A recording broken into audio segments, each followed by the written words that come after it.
Brett Perigo, tonight's second place finisher. Plenty of fans here, Brett, and a solid second place finish. Yeah, I got to shout out the Turn 2 Terror Boards over there. They're all a bunch of good guys to hang out with, talk to. I really like them.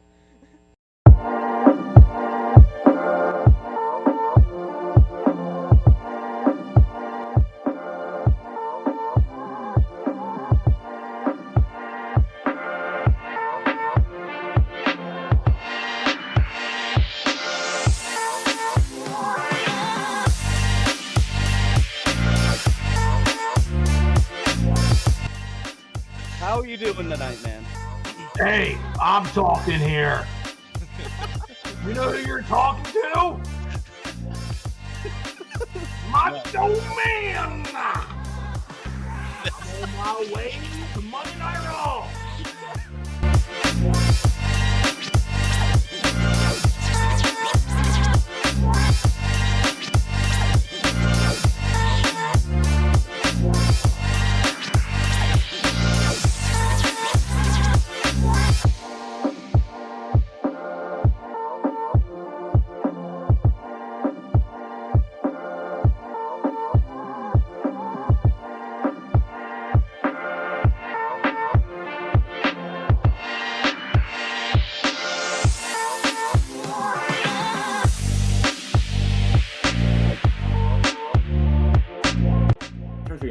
The second one. Your choice. It's a trap. I feel like it is. I feel like he's setting up fights in the front stretch is what he's trying to do.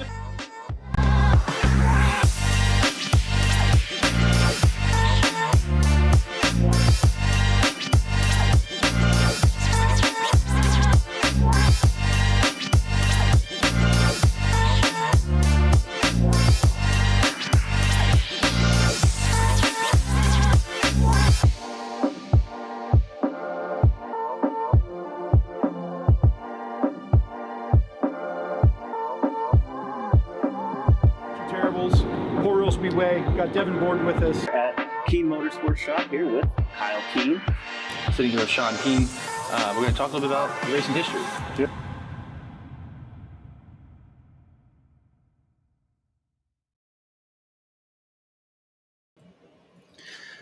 Tuesday, August 27th. What's going on? I am Jimmy here with Chris and Jay-Z. We are the Turn 2 Terribles. Thanks, everybody, for tuning in.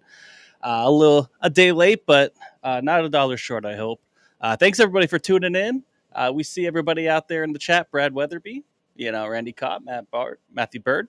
Thanks, everybody, for tuning in. I know we're a day late. Thanks, everybody, for tuning in. We are going to recap this past weekend, everything that happened around here in PA and outside of it. We will also take a deep dive preview into Labor Day weekend and Fair Week. We won't have a show next week with Labor Day Classic and everything going on, so we're going to kind of preview the next two weeks, which are big weeks here in PA. So we're going to preview all that, and we'll see what else comes up. And then we also have maybe we're coming up on our 100th episode here in a couple weeks, so we kind of have a bit of an announcement for that. Tune in later for that. But again, happy Tuesday, everybody. Chris, Jay-Z, how you fellas doing? Very good, very good. Happy to be here it's an odd Tuesday. Everything's out of whack. The world is upside down. I don't know what's going on. I'm out of sorts. I don't know what to do. I'm with Jeremy. All day I thought it was Wednesday. I was off today. I'm like, oh, we gotta do a show. Here I am. Go. Daniel Lee says, "What's up, guys? Better a date late than never again." That's true. That's my fault. I was a little under the weather. I'm still a little stuffed up and everything, but I'm here for you guys. All right, Daniel. Tuscarora 50 goes how we think it might. It might never be again after that. I don't know about that. But let's jump right into it. Let's jump right into this past Friday at Williams Grove, where Anthony Macri took the win over Chase Deeps, Freddie Raymer, Cam Smith, and Danny Dietrich in the top 5. TJ Stutz, Troy Wogman, Justin Whittle, Kyle Reinhart, and Cody Hartlaub rounded out the top 10. This was we all three of us were there, and we're going to talk a little bit about the sportsmen here in a little bit, but we'll focus on the 410s for now, where TJ Stutz led a little bit more than the first half of this race. And then Macri was he was fast. Macri's doing Macri things right now. You knew it was kind of a matter of time, but TJ Stutz held him off as long as he could. Chase Dietz was also fast. There was a later yellow that you thought maybe Chase had a shot, but Macri just got a very good start. Yeah, but just Macri doing Macri things, not too much else. Devin Borden went for a wicked spill down the front stretch. Hopefully, he seemed to be a little banged up. Hopefully, he's okay. But other than that, any thoughts from this race? I think it was pretty good. There was definitely a cushion in 1 and 2, and there were guys up on it. It was getting a little tricky. They moved down. It was definitely wide in 1 and 2. That's where I was watching. That's where Anthony slid TJ for the lead there, and TJ led a lot of this race, and Anthony was in tow, and they were in lap traffic, and just felt like that. I don't think TJ wanted that yellow. To let Macri get back to his tail tank, and but we've seen TJ win these races in clean air, and in lap traffic. So I just think Anthony shot his shot in 1 and 2, and it worked. And then Anthony in clean air is virtually unbeatable. So even on a late restart, Chase has been really good, but Anthony just he's got it rolling right now. So can't take that from him for sure. Yeah, right before there was a late yellow with TJ still in the lead, and they were getting in the lap traffic, and it was actually going to be like you said, kind of might have been TJ's kind of saving grace there, because Macri was reeling him in, but couldn't quite throw a slider to clear him. There wasn't enough room as they got in the lap traffic, and TJ was making the right moves, and then there was a late yellow, and Macri kind of got him on the restart and basically checked out the last 8 or 9 laps or so, whatever it was. Maybe it was 10. But just and then TJ kind of fell back after that. He fell back all the way to 6th. He looked strong, but after that restart, he just never kind of regained the same form. But yeah, Chase Dietz was the other one that looked really, really strong here. I thought maybe he may have had something for him, but just didn't really.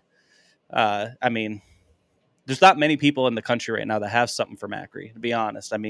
Especially when you come in the PA. Just to,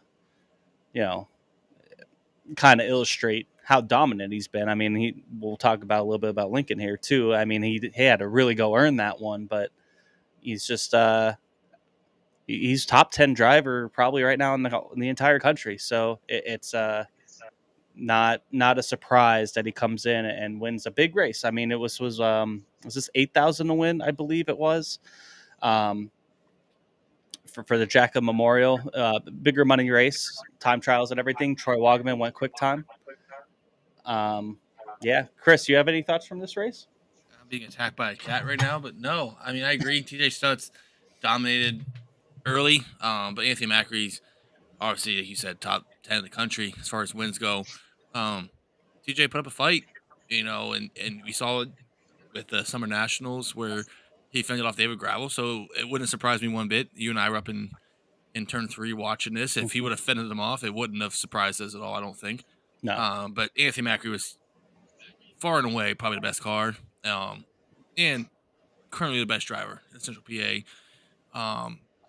I was entertained. It was a good race. Dietz, Raymer, moving up through, and even Danny was making some moves. I know Troy had a move. Troy Wagman had a move on Freddie before one of the early cautions and cleared him, but he kind of faded. But Danny was racing hard up there to get a top 5. So overall, I was entertained. But yeah, to your point, Anthony Macri gets the lead. It's kind of a wrap in that situation. Freddie had to make some moves here and to get up to 3rd. It was a battle, and going into that last caution, he was maybe about 5th or 6th. And had to make some moves, and Troy was running up there in 3rd or 4th, battling. I think he was in 4th, battling with Danny, or so, like around there. And they kind of flipped there after that last caution, and that might be something that we look at, because that really extended Raymer's lead here in the points here for the Williams Grove title. With not too many races left before the National Open, we might look back at this one here as maybe this was a shot for Troy to really kind of close it in, and Freddie kind of said, "Hey, hold up," and went and grabbed some extra points here that really are going to give him that cushion. But who knows? I think he's about 300 and some points up now, and it was like 250 going into this. It was a big it was a swing. So this might be a race that we look back on, other than the one, obviously Speed Week with Troy had a really, really great car, but Troy had quick time. Like I said, he looked really good. And then there was a couple cars that just looked like at that last restart that felt like TJ and Troy seemed to kind of go backwards a little bit. Freddie and obviously Macri and Dietz kind of seemed to move up a little bit. Mandy says, was hoping for yet another Stutz or Dietz win, but I'll take a Macri win. Daniel Lee says, DD, hard charger, back-to-back weeks at the Grove. Wagman was quick time, definitely a confidence booster for them, given the importance of time trialing well. Absolutely. There's going to be another time trial show this week.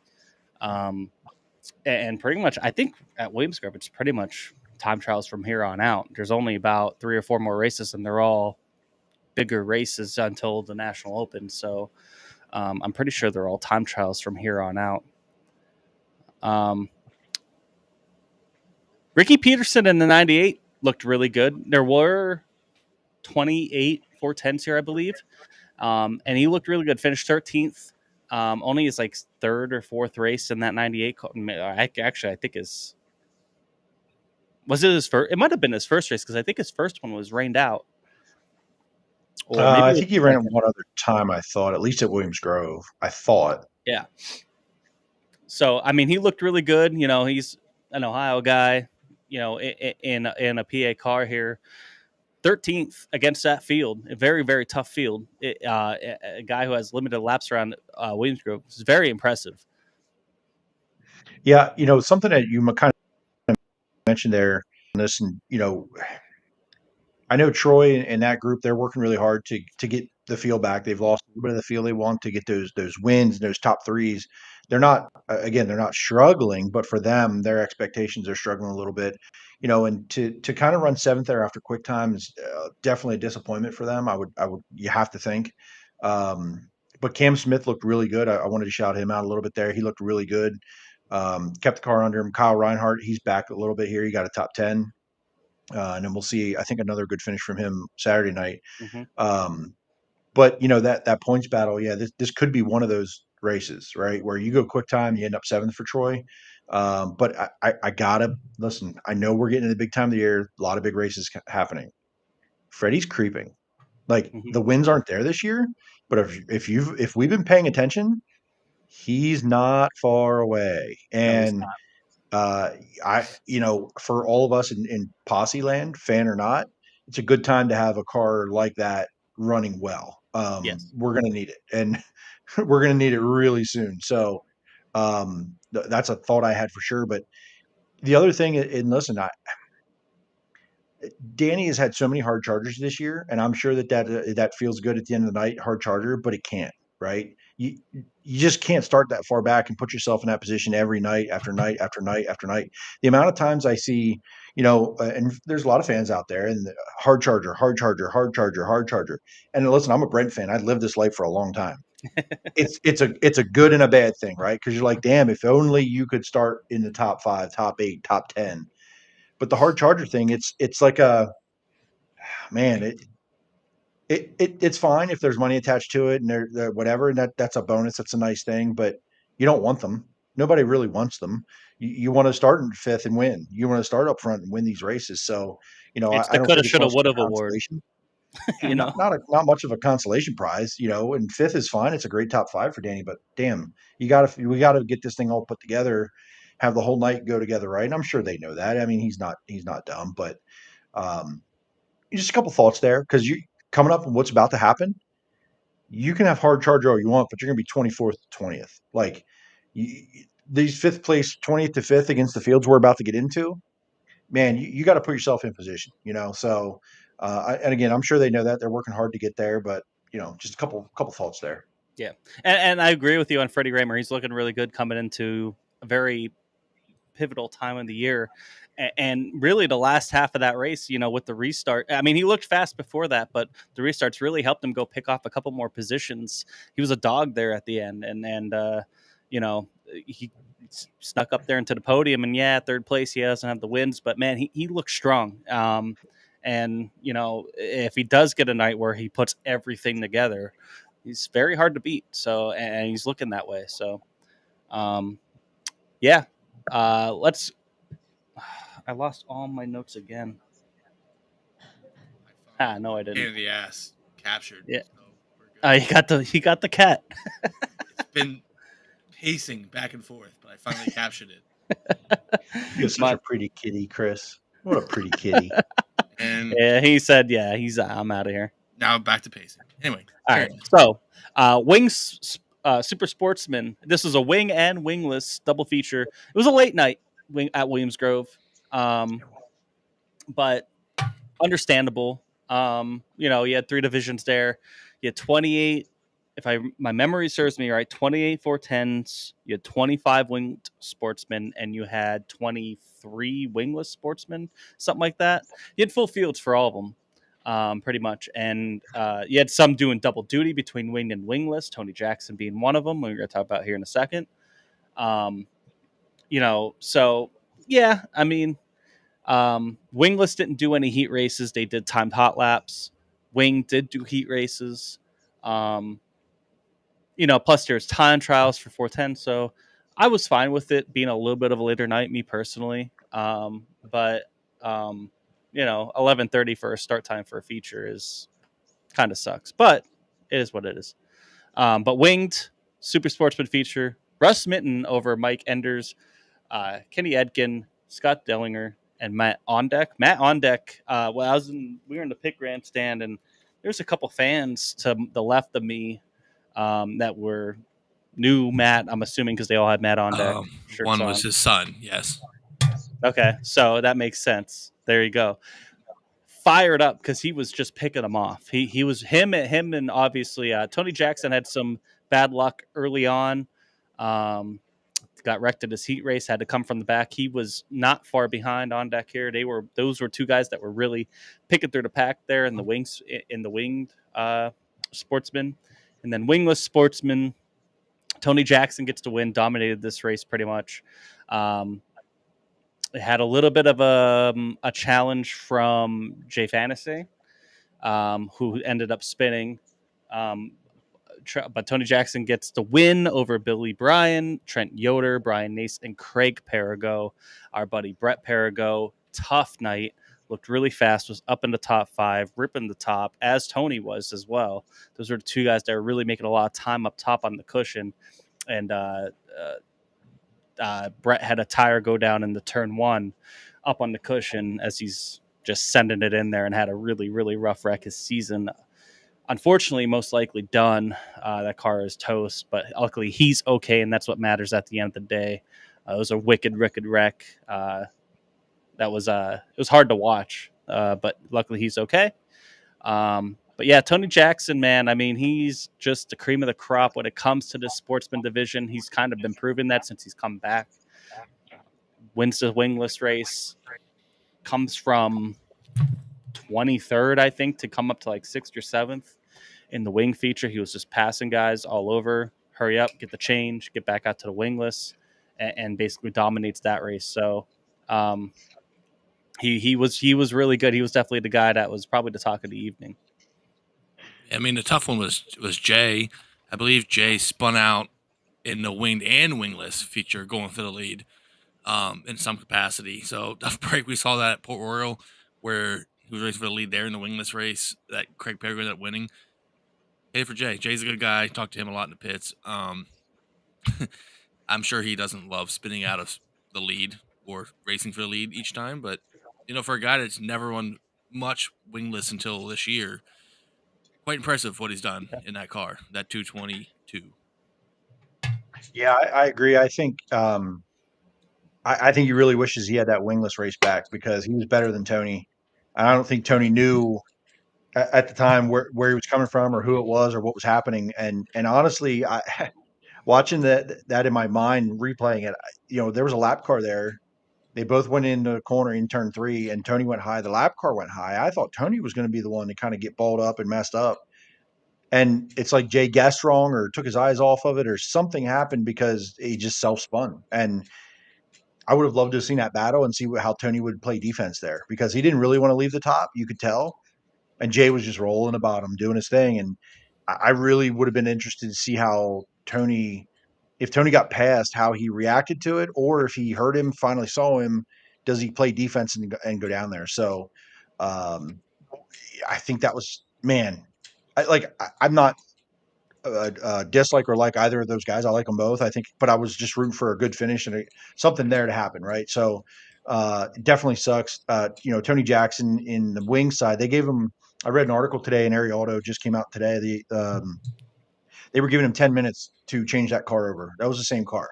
They gave him 10 minutes between features to get that car changed over. It was front axle, tire, get the wing off. Yep. And they got it done. And really that heat race, what I read anyway, and I don't know if it was Contact that did it, but he broke an axle is how he ended up in the wall. They broke a front axle in that heat, which made him put him to the back of that feature in the wing side to come up through and hard charger and put on a show for everybody. So, definitely a great run there for Tony. But yeah, I think everybody was kind of rooting a little bit to see what Jay had for him and see how that battle kind of played out. Yeah, we watched. We were back in that side of the pits all night, and the amount of mud that they were pulling off of Tony. They did a wholesale change on Tony's car after the. Luckily, the wingless didn't have heats, because I don't know if he would have made it out in time. They really had to do a lot of repairs to that car. And then, like you said, they gave them. I mean, they had like 7 or 8 people over there working on it, changing a bunch of stuff to go from the wing to the wingless. And they got him out there and basically dominated that feature. And for sure, Jimmy and I walked past Tony Jackson after his hot laps or heat race, whatever. Jimmy was going to get food, heat race, and that white 88 was brown. And Jimmy looks at me, he goes, "I hope Brett's car doesn't look like that, because we're glorified mud scrapers for Brett Perigo." And we're like, "Holy shit, we'll be there all night." Luckily, it wasn't like that for Brett, but yeah. And then I came through for in between the features, and they had a whole NASCAR style garage, tearing that car down, swapping everything you could possibly change in that time to get it ready to go. Quite impressive. Yeah. Yeah, it was a sight to see, because we're all standing there staging. We're next to Brett's car. We're all ready to go out on the track. Obviously, they were doing front stretch interviews too. But yeah, that gave them time to get Tony's car changed over. Yes, we are talking Super Sportsman talk. Couple comments here. Butch Snyder says, "I love pushing sprint cars all over PA when I can." That's awesome. Awesome. Mandy says, "Tony Jackson was amazing to watch in both features." Absolutely. William Wagman says, "Good evening, everyone. I remember when Super Sportsmen ran without wings. That's how it started." Santos checking in as always. Thanks, bro. And then EJ Shoemaker says, "Be awesome if you could give a shout out my sons Ernest and Colson for being the biggest Sheldon Haudenshield fans ever." Shout out Ernest and Colson. Awesome for being. Sheldon needs all the fans he can get. Good job. Well done. Ernest, Colson, keep being fans, my friends. Keep being friends. Keep being absolutely. fans. 100%. Just being fans of sprint car racing in general, that is awesome in my book. And then Kitty Alpin says, "Hi, I love JC." Hey, buddy. What's up, Penny? What's up, man? And shout out Tony Sharp. I know he's got a big weekend coming up. We're going to talk about that a little bit later. I mean, he had a big weekend before this. I mean, he was actually got to be there to see both divisions. And I will say this, great turnouts for both divisions. That's something that I know on the Roland we talked about, the struggles. Here we are, both full fields. You love to see it. You love the support. And there's some cars that were banged up, couldn't be there. And some other guys getting ready for their Saturday night at Path Valley, so couldn't be there. But overall, 2 big fields, and you love to see it. Right, and it's not often, when you're talking total cars in the Williams Grove pit area on a Friday night, you're not usually seeing 75, almost 80 cars. You know what I mean? I mean, there's quite a bit. There was a lot of cars there, so it was good to see full fields for all 3 divisions. And I think it shows that maybe, as cool it is to have the winged and the wingless, on the same night with the 410s as a big 410 race to give them some exposure. Maybe let's give some wingless, or just give the sportsmen in general a couple more dates there. Give them a little bit more exposure. Give them a couple more races because they bring cars out, they bring people out, and they're a good show. It's an interesting The conversation other thing because, that like, I was gonna say real quick, like, the interesting conversation, like 58s, 410s. That's the Williams Grove staple, right? Or at least it had been for forever. At least lately, we had wingless there opening day. It was a decent show. I mean, obviously the track was less than ideal. This is the only winged race for them all year there, but there's a hell of a following for them. And if Yep. I'm not saying add them 6 times a year, and I'm not sure what the division wants, what the teams want, but if you add them 2 more times, standalone, like away from the wingless, like 410 Super Sportsman, I think you'll have a good show. I think you'll have a good show multiple times a year beyond what you would have for, say, I don't know, those MMR nights or some of the late model nights. Like, I don't know, like late model crowd at Williams Grove doesn't seem to resonate for the most part, unless it's a big show. Yep. Something to think about. Well, something else, we talk about the week after Speed Week always being kind of a dud. Maybe you do 358s and then the stubble. Maybe you do it that week. You know what I mean? With 358s, and you kind of give all these guys a shine. Are you going to hurt in the crowd? I don't know. But I don't think you do because they're going to bring people out and you're going to get full cars. Go ahead, Jay-Z. What were you going to say? No, I just talked to a few guys, over the last week or two about this race. They were really excited about it. They're obviously looking from Friday night when that race ended. They're looking at the 100 coming up. But there was a lot of guys really talked about this Williams Grove event and the Wing Sportsman. That's their one show a year. They all want to win it. It's Williams Grove. A lot of these guys went there for the first time, in their careers. And then, you see a guy like Russ Mitten, man, and what it meant to him to win at Williams Grove again. And all of those guys wanted to go win that race. And it's not special, but it's special to those guys because they get one a year. And we can't be our own worst enemies and ask for more and get more. And then it doesn't work. So I like the idea of one or two more at the most. Maybe there's one early season, there's one late season, right? Just spread it out and have those two, because you do more than that.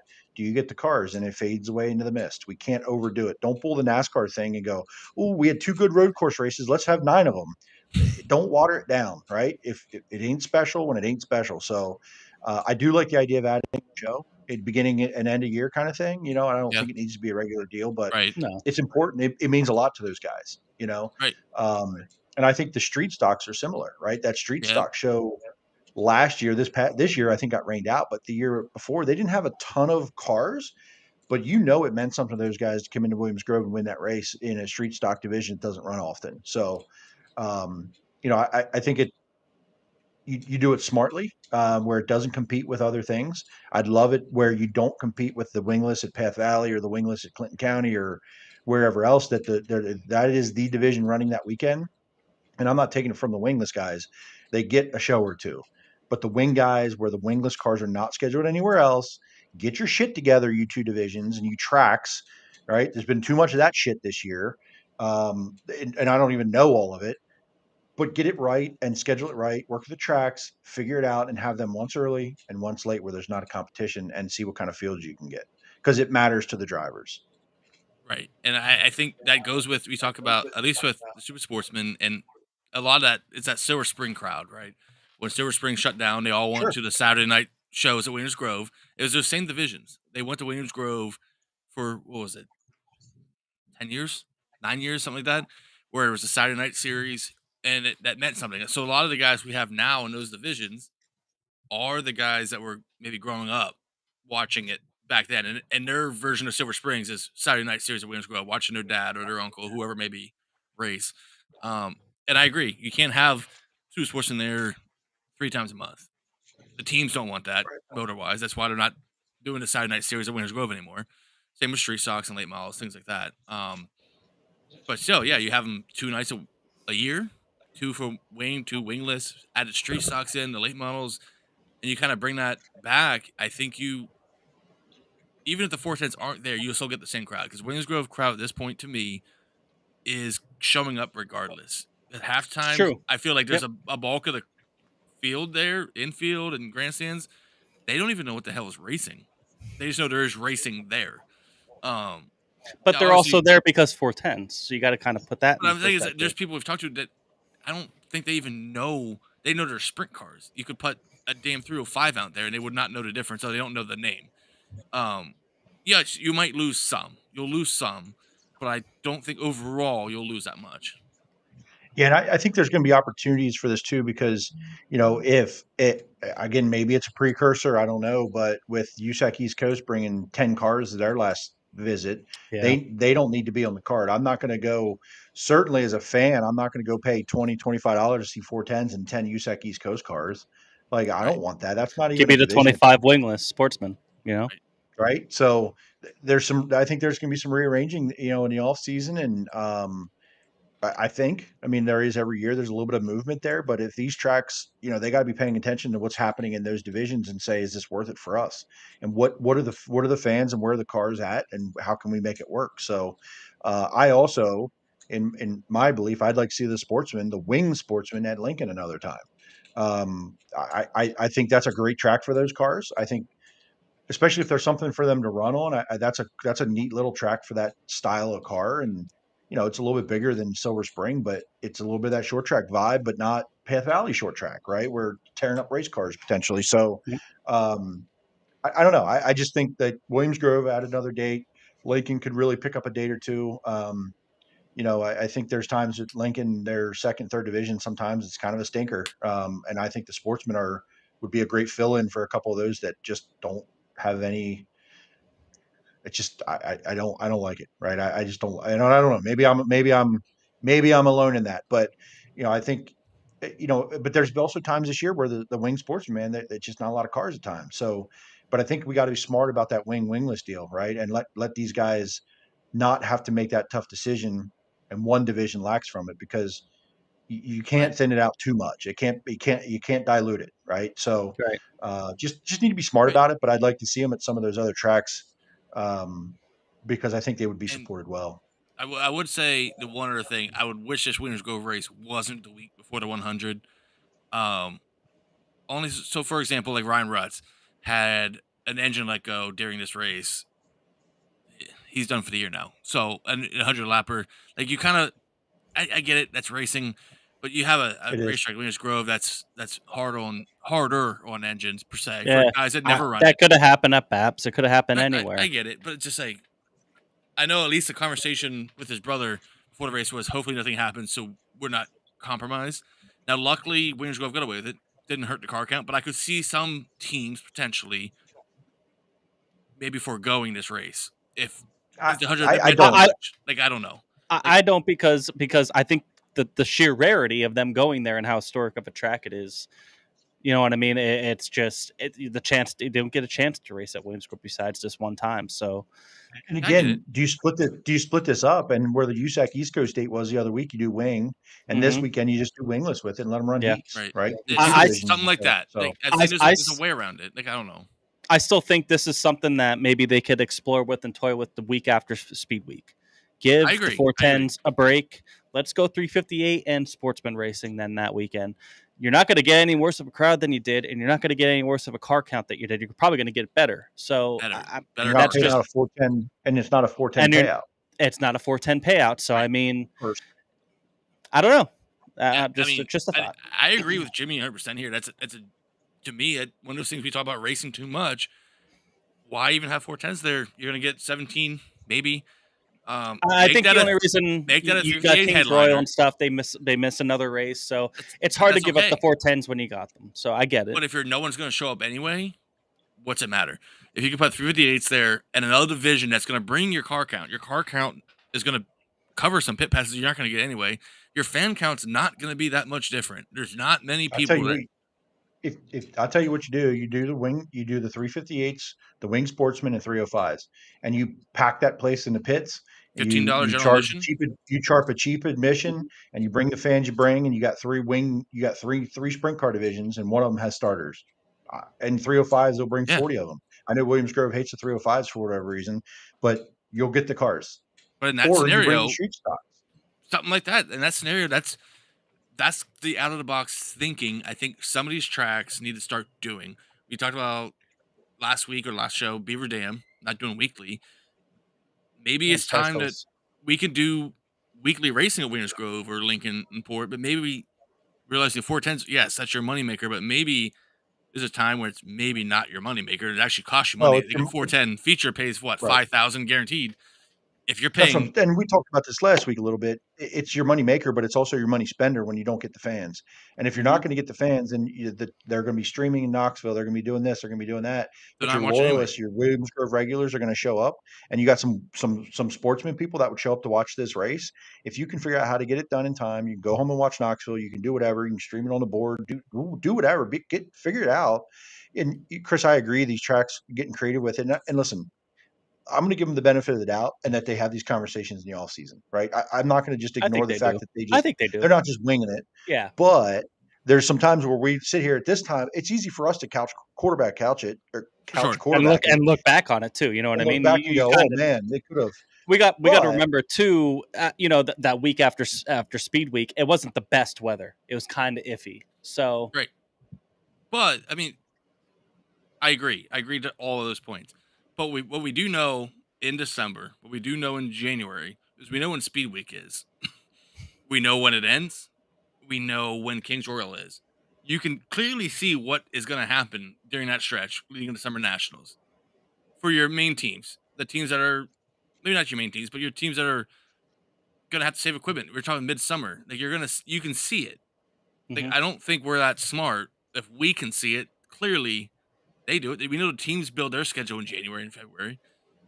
You look at Speed Week, and your hope is yes, if we didn't tear anything up early season, we would love to run that race. It's an optional race for 90% of the teams, I would say. That Williams Grove, that anyone that weekend, Williams Grove, Port, Lincoln, that weekend is for 90% of the team optional. If they miss it, right? Mhm. Or we're going to Kings Royal, so they really don't care. Or we're not in the points battle, so we really don't care. So if you're now a racetrack knowing that, why would you not try to capitalize and market like a $4,000 win 58 race? You're going to bring every 58 in the damn Don't even state. have to. You don't have to go that high. You know what I'm I saying, mean? say you did, you're still saving $1,000 on the winner share, Well, and the total purse you're saving how much? mhm. And you add in the they're sportsmen, that division's a headline now. They want 410 money, so Right. you gave them 4,000. That's their equivalent to 410 money. They're 358 to the way there. Like, but still, you're saving money on your payout. You're still going to get fans there. Maybe not a packed house, but you're never getting a packed house anyway. You can't compare that weekend to National Open crowd, right? you're repeating what we already said. What's your Yeah. point? Yeah. I'm saying is these teams should be looking at this. Is what I'm saying. Yeah. Yeah. Or these teams and these racetracks, to be honest. Agreed, buddy. Agreed. Agreed. Dave Scott Smeltzer says, shout out to Car Reed Motorsports on the 305 championship at Clinton County, which is something that kind of ties into what Santos asked here. Since y'all mentioned 305s, do you think it's feasible to get away from past sanctioned races all the time to where maybe you could just up the purse a little bit, bring, these guys bring cars and they only race for like about $500, I believe. And that's something that Clinton County does. Clinton County does this almost every Friday. And that was, if you missed it this past Friday at Clinton County, free general admission, 4 divisions, 305s being one of them. And they have a championship, a points championship for the 305s there. They just call them the sprint cars. It's not pass sanctioned or anything. So, yeah, I do think it's feasible. Does it make sense to, unless you're going to run them kind of weekly? Probably not. I think pass would probably come in and bring everything that pass brings, for that. But yeah, and he also says shouts to the best photographer in Central PA, in my opinion, as well. Thank you. That's you, buddy. Oh, that's me. Shit. Gotta be good at something, I guess. Daniel says could give the super sportsmen a few more support shows at Lincoln, like you were saying, while giving the 358s the lead division slot at BAPS for Saturday shows. Yeah, that's definitely a possibility. I mean, we've been talking all year about maybe trying to give the 358s just a couple more. You don't need them every week to be the headliner anywhere, but maybe once a month that they're a headliner at at a track and getting that maybe a little bit of a higher purse. Maybe you don't even have to really just make them the headliner. And then Marie says Friday nights are a hard night to get fans, no matter what track or divisions, and that's true. And that's why you see guys, tracks like Clinton County and Williamsgrove, they start later, they wait. You know what I mean? And that's why, because people are trying to get home from work. And then, and Mandy says, especially now when we're getting in the high school football season. Chris, you were at the high school football game to get over, and you got over to Williamsgrove. You know what I mean? That's going to be something that accounts into this type of stuff. Lucky for me, my second grader only had to do the first quarter of cheerleading, so I get it. But if she had been on the varsity team, I would have had to watch a 42-14 beatdown and get there maybe at feature time. So luckily, when I left, it was 14-7, and everything was fine. But yeah, no, I mean that game started at 7. Williamsgrove, hot laps were 7. So, and I live close enough, so it worked out. But yeah, it's that time of year. People have things going on, but maybe you have it in the summer too, like Marie says. Yeah, you got parents who traveling kids for baseball. So, end of the day, as a racetrack managing group, and they're getting there. They are right. I just think they're getting there. They're on the up and up. Williamsgrove, they're just starting to get it. Oh, No. they're not. It's a joke. It's a joke. I'm saying is overall, I got to look creative at how to make this work. Like I agree. I don't think they need years. I don't think they need to reinvent the wheel. I think there's just a few dates that they can look at. Maybe, hey, let's try something else, and maybe give the 410s a little bit of a break because you're not getting them anyway. It makes sense anymore. Yeah. We don't want to. This isn't going to bring anyone here. Hope it rains. That's a weird. I'm not saying it's a real thing. I think it might be at least some of their back in the minds, like, hey, if it rained this day, we're not going to cry about it. But I get it from a business standpoint. If you're looking at it, think outside the box. There's, like Jeremy said, street stocks. There's a hell of a following. You can. There are so many.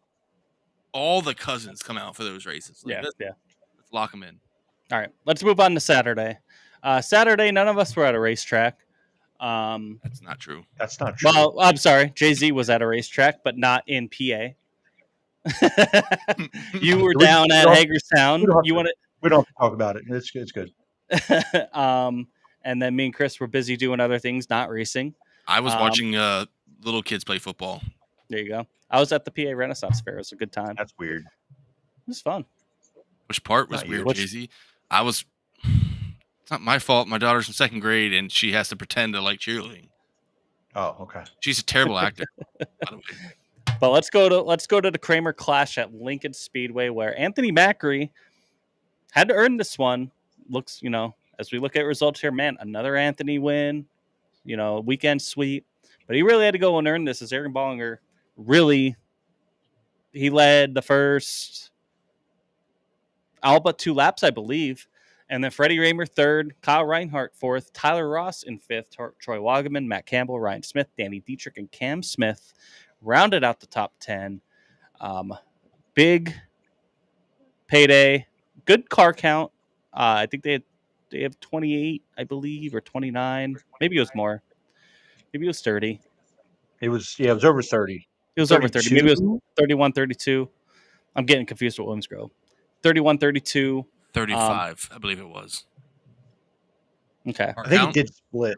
It split. It doesn't matter. Yeah, mid-30s. Mid-30s or so. There's a lot of 358s there as well. Chase Dietz got caught up in a lap 2 crash. I know that also something happened with Brett Strickler there that also broke something on his left front, I believe, and had to pull in. But yeah, Anthony Macri. It was a very good race. This was on Flow. I know I've seen highlights. That's the only way I watched it because I was kind of busy during this. But quick thoughts from this one. I did get to watch this on Flow while I was amongst one of the many cautions in where I was. So I did get to watch this. And Aaron Bollinger, man, I thought, like, as I was glimpsing at it, I'm like, Aaron's leading this race. And then I started to watch it, and I'm like, wow, okay, cool.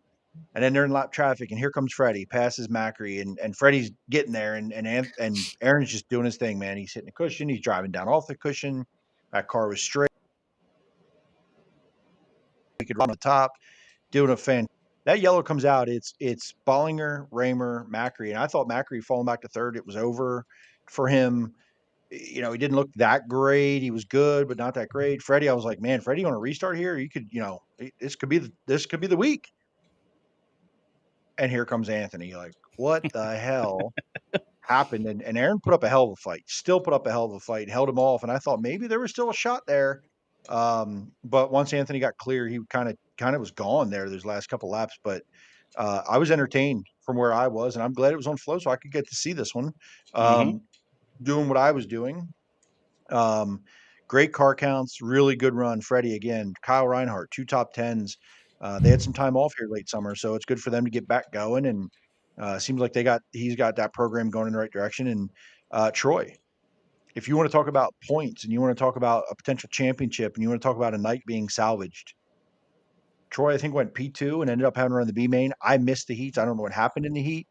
I don't know. I have no idea. I didn't even get that far, but I know that he drove from the B to sixth. So you want to talk about maybe a season saving type race on the other side where Yeah. Williams Grove, maybe that could have been a season killer a little bit. You go quick time and run seventh, and it's not a huge difference, but he's playing from behind there, right? This one, he's playing ahead, and you have to run a B main and come through this field. These are good cars.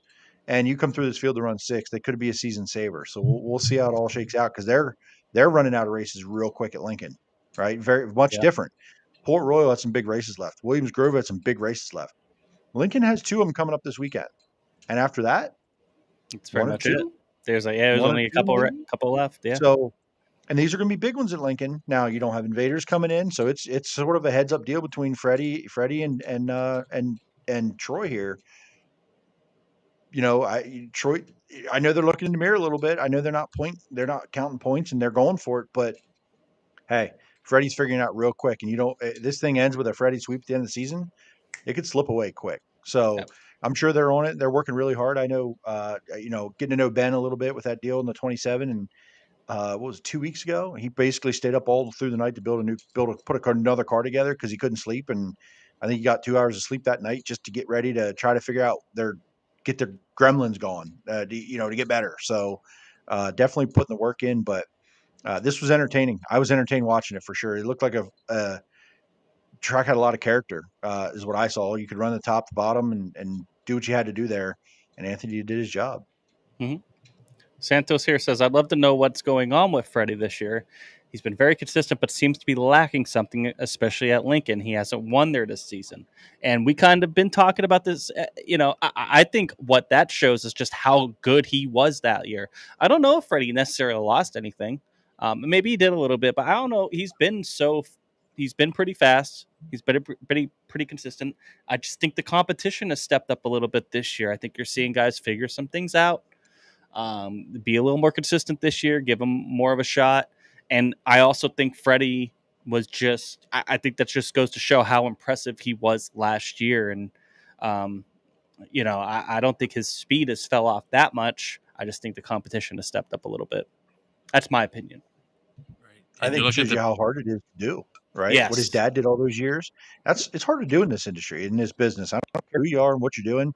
And all the people that shit on last year for picking on people at Lincoln and, all the, sandbagging at Lincoln and stealing all these wins. Guess maybe it's not so easy. Maybe last year was as good as everyone else in the world thought, unless you're a hater. Last year was something to remember for sure. I'm sure you will for a long time. I know I will for a long time, how dominant he was. And I know that people aren't going to appreciate it because that's what we do in Central PA. But as not a diehard hater or fan of either side of that rivalry, I appreciate what he was doing. And look at this year, right? It's not like a whole lot changed, and they did everything the off season to continue to get better. And that's just the way it is in this business. You can have all the equipment, you can have all the things right, you can have all the experience, and everyone just got a little bit better around you, and things just didn't fall the same way. I think people need to. I hope people go back in time, revisionist history, and appreciate what he did in 2023 and how hard this is to do. Agree. So, and interesting nugget here, Troy actually extended his points lead after Saturday by 10 points over Matt Campbell. So Matt Campbell's still second. To She has a 70-point lead Oh, over Matt right. Campbell. Freddie, though, is lurking, and he's sitting there at 34.80. What's that? 185 behind Troy. But Troy, That's a whole a right race or now. two, Yeah. give or take. Troy has not won since June 1st at Lincoln. So long time removed, right? You were talking about Freddie not winning. Matt Campbell's coming on strong though, 2 wins in the last month. So True. it's interesting. It's interesting to see how this plays out. Like Troy's ultra consistent. We talked about that. But Matt Campbell, Aaron Bollinger, those are two guys that have also stepped up, and that's what I'm saying. Like I Right. think the Bollinger's 4 competition points. for Freddie, those guys have been more consistent. Like last year, maybe Right. they were kind of a little bit more up and down. You know, they would have race winning speed one night, but then maybe the next night they'd be 15th. Now Right. they're just up there lurking around the top 5 all the time. But you're talking, yeah. So like the top 8, I think there's full time. There's 8 guys: Wagaman, Campbell, Raymer, Bollinger, Smith, Brandon Raymer, Cody Hartlaub, Chad Trout, Tyler Ross. That's an impressive little group there, right? And then the first guy that's not full time is Danny Dietrich. Like, hey, turns out he's kind of good at driving race cars. So, and then Nick Macri, so full time guys alone, you have guys that can win any night at Lincoln, and then you have these other guys. So it's tough, and I think Freddie's going to get that win. It would be kind of wild for as much as he won last year, won the championship. If he doesn't get a win this year at Lincoln, that would be amazing. He only has about 5 more chances to do it. And I say amazing in a way that's not like, oh wow, that'd be amazing. I'm so happy. It's just an amazing stat, right? A guy that's that dominant doesn't win. That'd be crazy. But also a telltale sign of how good our Central PA racing is. Yeah, I definitely think it's maybe Freddie took maybe a little bit of a step back, but I think it's more the competition has stepped up a lot this year. Agreed. Lincoln 358s. Preston Latimus got the win over Logan Rumsey, Wyatt Hinkle, shout out, and Cody Fletcher and Dylan Norris in the top 5. Another win for Preston Latimus. He's starting to kind of rattle him off now, really making a name. Yeah, starting to put it together. Young guy, ran a lot of wingless stuff and really put the wing on here these last few years and really getting it figured out, it looks like. And, did a job. Started there, got up there, did what he had to do, didn't make a mistake. So looking for big things ahead for him for sure. A couple other quick results here from the weekend. Port Royal had Lucas Oil late models. We had Tyler Koenig on last week to talk about it. We talked to I remember when we were talking about it, especially Friday night, because it was a 3-division show between supers, limiteds, and modifieds. They had about almost 130 cars. So they were bringing the cars out, and the names came out as well. For the Lucas Oil side on Friday, Garrett Alberson got the win over Devin Moran, Hudson O'Neill, Jonathan Davenport, and Ricky Thornton Jr. And in the limited late models that night was Dylan Stake over Trent Brenneman, Devin Hart, Spike Moore, and Colby Fry. On Saturday, the Lucas Oil Series, the $50,000 to win went to Jonathan Davenport. Not a big shock. Over Ricky Thornton, Max Blair, Devin Moran, and Tim McCready. In the Mid-Atlantic mods, there's a couple names in here, that they're kind of expect them maybe to be, I don't know if they did double duty or if they were just in the modified, but Mason Ziegler got the win over Kyle Strickler, Drake Troutman, Cole Falloway, and Evan Taylor. I think that was a pretty big paying modified race. So it's cool to see them come out. Looked like good crowd, good car count, overall successful weekend there for Port Royal. World of Outlaws on Friday at River Cities up in North Dakota. Carson Macedo got the win over Buddy Kofoid, Sheldon Hodgshield, Gio Selzy, and Donnie Schatz. And then on Saturday up at Red River Valley Speedway, Carson Macedo gets the weekend sweep with the Outlaws over Sheldon Hodgshield, Buddy Kofoid, Bill Balog, and Giovanni Selzy. And then High Limit was out in California for the Gold Cup. They had 2 prelim nights, Thursday and Friday. On Thursday, Corey Day brought home the win over Spencer Baston, Chase Johnson, who had an unfortunate wreck on Saturday and has some pretty substantial injuries. And we hope he's doing okay. Chris Wyndham and Shane Golobic rounded out the top 5 that night. Friday, Tanner Thorson got his first high limit win over Rico Abreu, James McFadden, DJ Neto, and Corey Eliason. And the big $100,000 to win race on Saturday night. Big shock, Corey Day over Rico Abreu. Chris Wyndham with a podium. Shane Golobic and Corey Eliason rounded out the top 5 on that one. And then last night at Douglas County up in Oregon, Chase McFadden got the win over Justin Sanders, Tanner Holmes, Justin Peck, and Corey Day. That was a lot right there. But I think the story, there's 2 stories there. Carson Macedo, obviously, starting to get into some form. Weekend sweep. Starting to close up the points a little bit to Donnie Schatz there, who's in second in points behind Gravel. I'd have to look and see what the points are right now, but I feel like, because I didn't say Gravel's name at all there, so I feel like the points are probably tightening up there. I'll look at that in a second. But then Corey Day, I mean, this kid just gets better and better every time he's out there on the track. Huge win, obviously, California kid out in California. But honestly, I think the story of the weekend there, outside of Corey Day, is Chris Wyndham. I mean, he's had a bad season, hasn't had a really great transition to the wing side from wingless, and to go and get a 4th, right? No, a 3rd. No, 2 third-place finishes. Oh, no, sorry. A 4th and a 3rd. 4th on his prelim night, podium in the big race against a really tough field of cars. I mean, there's total over 100, close to 100 cars entered, I believe, or 80 cars entered for this deal. So that's pretty good. I mean, maybe it's just, obviously, taking a liking to the track, but good, strong finish for him. Jay-Z, what did you take away from those? A couple things, and actually the most recent comment, I want you to put that on the screen because I wanted to talk about this the other week and I didn't get to it.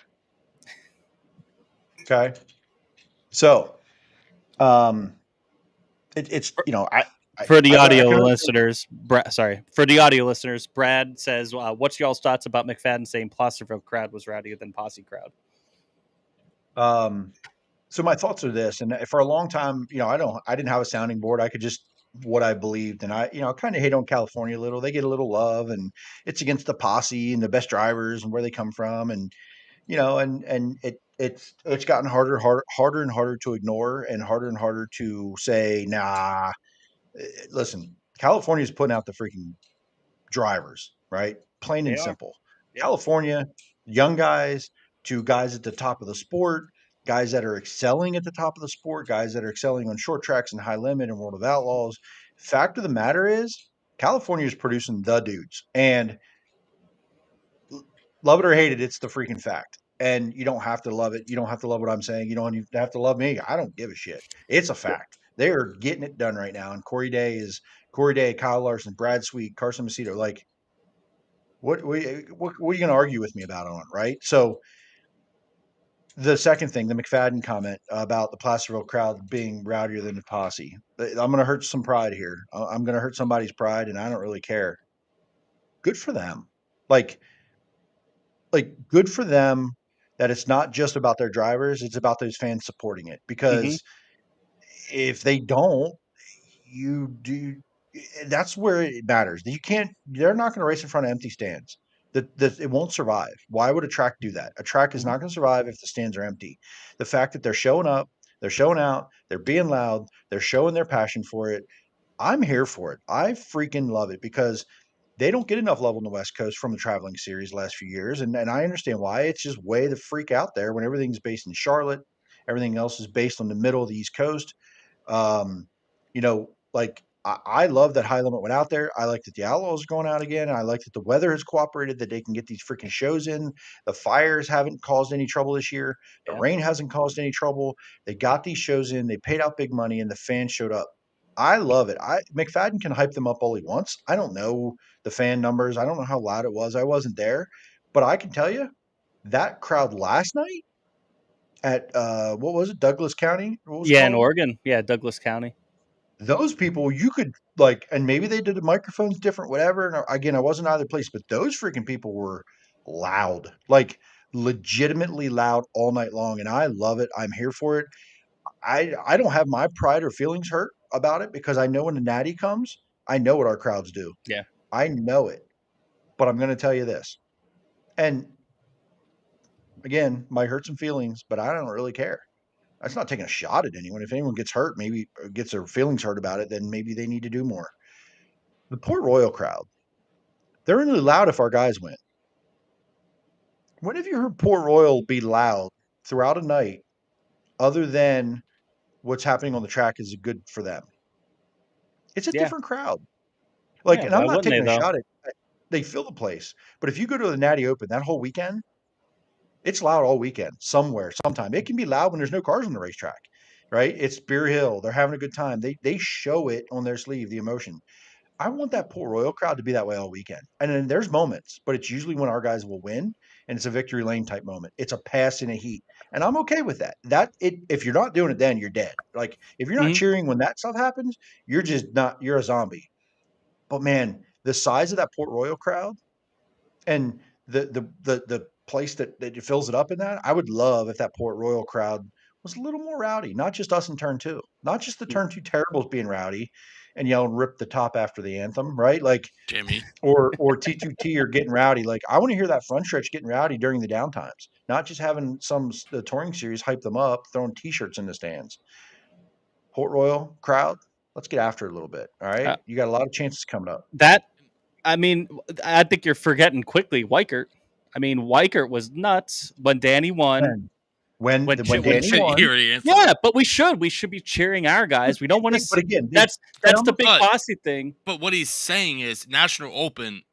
If It's a TJ vibe. Sutter National Open, passes nobody for fifth, nobody if he gives a passes shit for about the. fifth, they're National fucking Open going at nuts. Williams Grove, nobody gives a shit about the race. Everybody's just partying the entire No. weekend. That's not I think that's a entirely vibe. true. That's where this has come from. The posse Summer and the passion. Nationals, That's like, where the vibe comes the from. Where we got our downtime. That's why reputation. Williams Grove is the battleground. Like an outlaw wins at Port Royal or Lincoln. It's like, oh yeah, they got one on us. When they beat us at Williams Grove, it's kind of personal a little bit. At least that's how it feels. Yeah. Considering to Jeremy's point on the downtime, it's Beer Hill yelling infield sucks, and It's a vice Beer Hill versa the thing. other way. Like there's no chill, especially coming out of the open time. Yeah. There is Yeah. no chill. It is. We Pennsylvania don't should give be a thanking shit. their lucky stars. Yes, we should be thanking our lucky stars for Beer Hill, right? Because they are the driver of that at Williams Grove and that culture and that vibe that you hear all throughout a night and all throughout a weekend, before, after, and during. Port Royal doesn't have that, and I'm not knocking Port Royal. Port Royal's I a love family Port Royal. I atmosphere. love going there, and I love the crowd when our guys win. I'm with you, like I'm 100% in. And again, if they're not cheering that, then when our guys win, then you shouldn't be there. But let's get the Beer Hill type atmosphere to grow at Port Royal, not just in the campground, during the racing, at night, somewhere. And I think part of it is for me that the crowd in the infield is all the way down in 1 and 2, majority of it, and the stands are down over there.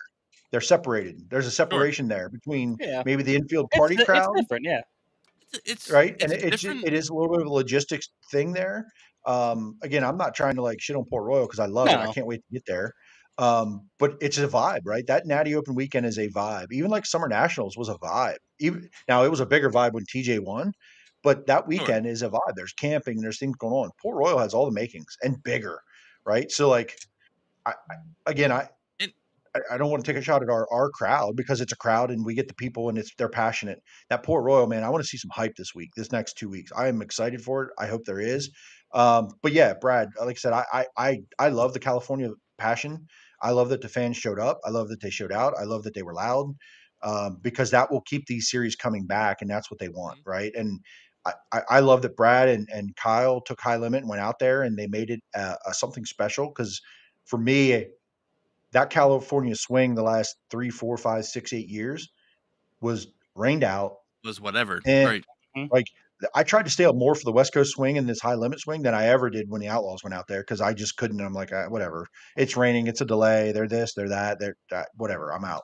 So I love that it's being supported. I love that they're putting the money in, and I love that the California guys are kicking their ass. To be honest, a little bit, because there's a lot of locals that went out there and did it. And look, I love our PA crowd. I'm never going to say I don't love our posse, but they're kicking our ass right now from a talent standpoint and winning big races against the biggest in the country, the young guys.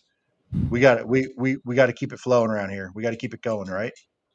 It definitely ebbs and flows, but to your point, to get those series to come back, what do they want? They want interaction. They want interaction. Part of the reason to come east, come to Posse Land, is because of the engagement and the attention you're gonna get just from that made up rivalry from however long ago. It's a marketing thing. Posse versus Outlaws just kind of worked, but we take it personally, and it's kind of all of us have grown up with it. So to us, it is a very real thing. But at some point, that was a marketing thing, and California had that California click, which is dumb. Just so we're clear, you're not a Cali click. Stop it. Yeah, they just try to make it rhyme or sound Yeah, good. you're not even cool. It's not as cool. You're not even Just cool. be California. That's okay. I'm glad. That's good enough. I'm glad you left coasters have some talent race car drivers, and you guys put on a good fight, and you had your crowds, and that's cool. That's cool. That's good for all Very of us. cool. Yeah, Not absolutely. for Brent Marks. I think Brent Marks has struggled a ton out there, if I looked at the results correctly. But everyone else has probably had a good time in California. A couple comments here I'm going to get to before we move on to the preview. Marie says, West doesn't see racing like the Outlaws or High Limit all year round. Of course, they would be loud. I think that is a point. They only get one swing now. It'll be interesting to see what happens because after this weekend, Outlaws go out there. I want to see how they go to some of these same tracks. You know, it would be kind of interesting to see is it still as rowdy for them as it was for High Limit. It was the first time High Limit was out there, so maybe that could be part of it. Big paying races, which is as long great. as all those people didn't run out of money because it was $50 and $60 to get in each damn night. So as long as the people out there still have money left to go. It's California, they're used to it, buddy. Mandy says National Open is about the rivalry, a bit too, the vibe, and maybe a bunch of people getting drunk, which is true. I mean, I don't think it's that much different from any other big race here in PA. It's a party atmosphere, but Williams-Grove is known for that. They really are. And honestly, I think the National Open is the culmination. The Weicker, the Summer Nationals, the May Outlaw Deal, the Morgan Cup.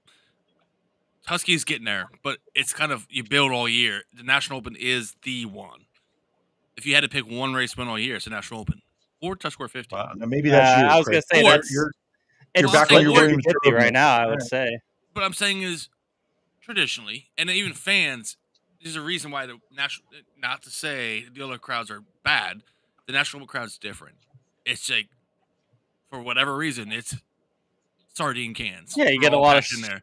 Donnie Schatz fans there, so yeah, I mean we all love Donnie Schatz now that he doesn't win much anymore. So my point is you get a lot of Outlaw fans. I think when you go to Port Royal here for High Limit, you know, unless Kyle Larson was running, you're going to have 90% PA fans wanting to see them taking down. Because we just know that it's us versus Tyler Courtney. Santos says, I feel like for Port, the campground is very restricted. We've had our camping taken away for damn near a year because of people being rowdy throughout the night, which is true. They did just get it back last year. To me, Port is more of a family atmosphere. It's not a knock on the Grove or Bill here. Jesus. It's not a knock on to the Grove or Beer Hill. It just feels like the type of crowd is different between the two tracks. A little bit, I feel like for these bigger races, it's starting to blend over. I think I like Port's balance personally. I think it's a little bit of both. Williams-Grove is cool, you know, to have that, but it can also, you know, I brought some people that been to Williams-Grove for the first time, and how did it end? Big ass fight in the infield during the last 5 laps of the race at Summer Nationals. So there's a good and a bad to it. So you kind of have to take both. But yeah, I think me personally, I love the atmosphere at both. I'm here for it. It's sprint cars. It's PA versus a national series. Let's go. You know what I mean? But some people like parts of the crowd like different things. I do agree 100%. Port does feel more like a family thing. Like, yes, obviously it's not like PG-13, anything like that, but it's definitely more, especially there during Fair Week, right? It's just families there, and I think most of the time people act accordingly, unless you may or may not drive a 2A car. But otherwise, a bulk of the crowd, even in the camping area, they know when to stop for the most part. Winners Grove crowd has no 3 chill. a.m. They just flip campers, start fires, hit people with Flip snakes. campers. Climb the fence. Absolutely degenerate. Yeah. All right, what else we got? All right, let's get into the preview for this weekend. Obviously, we got Williams Grove coming up on Friday night. Each Brothers Tribute Race, $8,000 to win. Also with 358 sprint cars, Dirty Deeds, $2,500 to win for the 358s. Big race, fireworks as well. That is Friday before they take a week off because they won't be racing the following week since it will be Tusky. So this is a pretty big race, another time trial show. Nearly another total purse of $12,000 nearly for the 358s. Pretty big race for them. Yeah. Any thoughts on this race? We'll move on. No. Labor Day weekend. This is a big race. This is a big weekend for Lincoln Speedway. These will be on Flow Racing. The Kevin Gobrecht Memorial, which was supposed to be back on Speed Week, got rained out, got pushed to Saturday, August 31st, with the 305 sprints. And then Sunday, the Labor Day duel with the 358 sprints, both of them $15,000 to win, $700 to start both nights. Probably going to see pretty good car count, I would say, for this. I would say maybe a little bit more than the Kramer Clash. I don't know. It's going to be hard to tell because there's other racing going on. It is a holiday weekend. But this used to be, I guess, kind of the weekend where they would do Dirt Classic. Now it's called the Labor Day Duels. And I like to see the 305s there on Saturday. I think that's a good ad. I think you're going to get a lot of cars there. $15,000 to win both nights. Thoughts on this?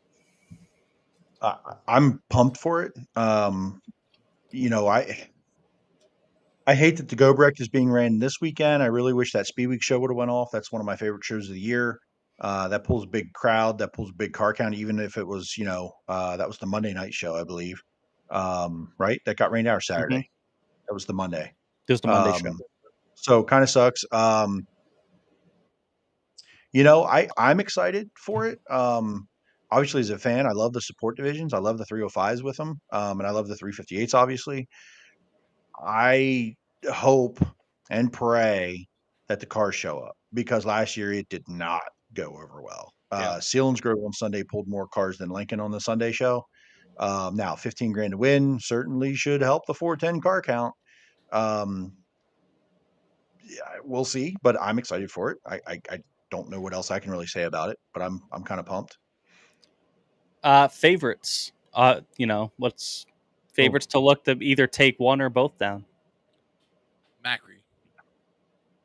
Sweep. I mean, yeah, it's hard to say not Macri, right? Like Macri, Danny, Freddie, Troy. Now, I think those are your top four. You got to put Bollinger in there. It's hard for me not to put Bollinger or Matt Campbell in there. Matt Campbell was running third or fourth in that feature and slipped back at the end of it the other night. And he's gotten wins lately and obviously gained a lot in points. So as we just talked about, he slipped into second there. Not slipped into, but won into second place in points. So, you got to talk about Freddie, Danny, Matt Campbell, Bollinger, and Macri. I mean, and Troy. I think that top 6, 7, but Cam Smith's been okay. Cody Hartlaw can get in there. Like Tyler Ross. It's Tyler Ross. I mean, geez, the list goes on, and you never know who else could slip in there, and they have a good time trial night. So Chase Deeds, right? So, anyway, yeah, I don't know. I just all of those names. Do like the Tony Sharp question here because I thought this earlier today. Curious what happened to the $25,000 to win Kevin Gobrecht Memorial. I don't want to speak an opinion on it based on knowing that it was that to this. Maybe I missed something throughout the summer, but I have no idea. That was actually my thought today when I saw, or today or yesterday, I saw it as like 15. I was like, wait a minute. But I thought maybe I missed something as well. Kind of just like quietly changed that. So it's all good. This race does have a little bit of competition here in PA, as it did last year. and we're going to get into that here because as Dave says here, Chase Deet's going to be running Sunday. He won't be running Saturday because Port Royal will be running Saturday, and that's a points race. So you're going to see a lot of those guys probably go there. They have a solid field, that will probably run Port Royal that, for points at least, a dozen or so, and they usually get about 30 a week. But I think you see maybe 30. These holiday weekends they seem to bring a couple extra cars out. I'd like to know what to find out from our resident Brian Brown crew member that we know, but I'd like to know when Brian Brown's coming out, if he's going to come for this. I know he just had it's an appendix removed. Yeah. So, it's see maybe if we do get some invaders. Obviously there's high limit. It's a little bit different this year. They're all out west. But it'll be interesting to see if we get a couple because Brian's going to want to be coming back for the Tusky. Maybe he hits this up before. Who knows? Maybe some other guys. But I'm hoping that they get a good car count. I think they will. I think they'll get a good fan count as well. Sunday, another, this was kind of a thing last year. This was always kind of a 410 race for Selinsgrove. Selinsgrove's kind of, this is more of a late model show now on Sunday, but it does have 410s and road runners. So it'll be kind of interesting to see how many 410s go to Selinsgrove. But it's a big super late model race. Paul Log Memorial, $6,300 to win. So you probably see some of those Port Royal guys, probably a pretty good late model count. I would hope. Pretty decent payout throughout the field there on Sunday. But that used to always be a big 410 show. Seems like, now it's kind of more of a late model show. And probably rightfully so. Kind of still gives them the 410s, but it still gives Lincoln the big show on Sunday. You know what I mean? And then going into Fair Week at Port Royal, which is fair openers on Saturday. Limited late models have a $7,300 to win race. They are the headliner, I guess, for the Butch Redinger Memorial. But 410 sprint cars as well. You're going to have guys. It's one of the last couple points races here because their points season ends Friday, next Friday, right before Tusky. So they only have 3 races left. I don't think they count Labor Day as a points race.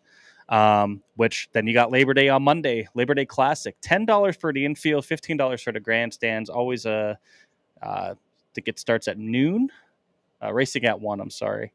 Plus they got the 4 cylinders, which I love the 4 cylinders on Labor Day Classic, man. They're always so much fun to watch. And the vintage cars, no wingless sportsman this year's. So that'll be this weekend, this Labor Day weekend. Lots of racing going on. Also, we'd be remiss if we didn't mention the Sportsman 100 happening on Saturday night at Babs Motor Speedway. Big wing sportsman, super sportsman race, 100-lapper. We're talking about it all year. So there's also that going on Saturday night as well. FanFest opens at noon. FanFest. Bunch of things going on there and some roundtable discussions, some stuff. John Crawl hosting some interviews, Tony Jackson, some other fellas, Wilbur. I think I saw Steve Wilbur, Larry Jackson, bunch of guys going on there from noon up until pit gate open time. Wait, John Crawl's hosting that? Yes. I heard that. Is he going to get done talking before the race is supposed to start? We hope so. I love John. That should be interesting. They have a lot of good guests there. A lot of things going on, making it really a big event there for the sportsmen. So if you can't make it to any of these tracks, that's definitely an option. Honestly, it's a great option whether you want to go to those tracks or not. But yeah, so before we get into Tusky, what are your plans this weekend? Do you even know? Because I don't even know yet, to be honest. I do. Nothing Friday. I'm going camping with the family Friday, and we're going to be heading there. So I'm not going Friday. I'll be actually. I don't even have Dirt Vision now, so I'm not watching that one. So go race cars. Saturday and Sunday, I will be at Lincoln. That's the plan there. And Monday, It's 50-50 going to Port. My plan, if I go anywhere, is Port Royal or home. I haven't confirmed. That's a pretty early day, and we got to Mhm. pack up camp, and family goes this way, I go that way. I like being married. We'll see. 50-50 shot if I end up at Port Royal or at home. But I like the fair opener. I like day racing at Port Royal. I'm a big fan of the day racing late in the season, early season. I love it. And those front wheel drive cars are a freaking hoot. Like they get after it, but They do. it's so much fun to watch them do that at Port Royal and just grenade those things and just on the chip and Cavaliers. I'm all in for it. But that's the plan so far. So Saturday, Sunday, Monday for me. I have another cheerleading expedition to watch. Some kids play football also on Saturday, and I will be in the area of Port Royal. I think the plan is Sunday, so that means no There's racing. not a race there Sunday. No, but there's a fair there, and 7-year-olds love fairs, Jimmy. So I will be there on a Sunday. Okay. So you're not. So Chris doesn't watch racing. Confirmed. That's what I'm hearing. My plan is if I do all 3 days, probably Port Royal on Saturday because I want to go. I like the fair opener, and I also like to go get my camping spot set up for the week up there. So that's probably what I'll do What I Saturday night. appreciate about you. Sunday, I'll be at Selinsgrove. Not a shot I won't be at Selinsgrove. If they're having a race, I'll be there. And then Monday, I love the Labor Day Classic. So that's my plan. Port, Selinsgrove, Port. Like to get down to Lincoln or to Sportsman 100. But with trying to set up camp for the week and everything, right now, I mean, Saturday's probably the only day I might not go to a race. Sunday and Monday will definitely be ones I'm going to, but Saturday, that's the plan for me. But there's so much good racing, and it's a great holiday weekend. And right now, the weather looks pretty good. Maybe a little bit of rain on Saturday. Hopefully it stays away. But otherwise, it looks pretty good. I don't think I'll be going anywhere Friday night. But yeah, so that'll be that. Santos says, I've heard some rumors about Selinsgrove that I pray aren't true. We've been hearing there's always rumors. And I think I heard Jimmy's actually buying the track, so that's true. Can't do that. But I think they'll be okay. But who knows? Brandon says, "Oh man, I'm ready. I'll be there every day, but Thursday, best seat in the house." And then Mandy says, "Friday night at the Grove, maybe Sunday at Lincoln. Not sure about Port just because it's early and on a holiday and further from home. I do appreciate that it's an earlier, usually by 3-4 o'clock it's done. So it's on a holiday day. It's on a Monday racing, baby. That being said, we won't have a show next Monday because of it being Labor Day, probably being at the track. So we'll see about that. Butch says be at Williamsgrove Friday, Port Royal Saturday, Lincoln Sunday, and Port Royal Monday, pushing all 4 nights. That's awesome. Yeah, so that's what I'm looking forward to this weekend. We also have the World of Outlaws will be in Huset's starting Thursday. Rescheduled Huset's Hustle will be $25,000 to win. Oh, I'm sorry. Yeah, Thursday. Huset's Hustle. Then the High Bank Nationals prelim is $15,000 to win on Friday, and then Saturday night, $100,000 to win. High Bank Nationals, and then they go out to California to go to Stockton and Kings Speedway the following weekend, and then High Limit is in Grays Harbor tomorrow night, and then they go to Skagit Thursday through Saturday for a big $100,000 to win race on Saturday for the Skagit Nationals, and then they make their way to Port Royal. That being said, then we get into real quick Tuscarora 50 Thursday, Friday, Saturday next week. This is one that we all look forward to all year long. Thursday, they will have the 305 sprint cars there with them as a support. And then Friday, we'll have the late models with another, both Thursday and Friday are $10,000 to win for the 410s.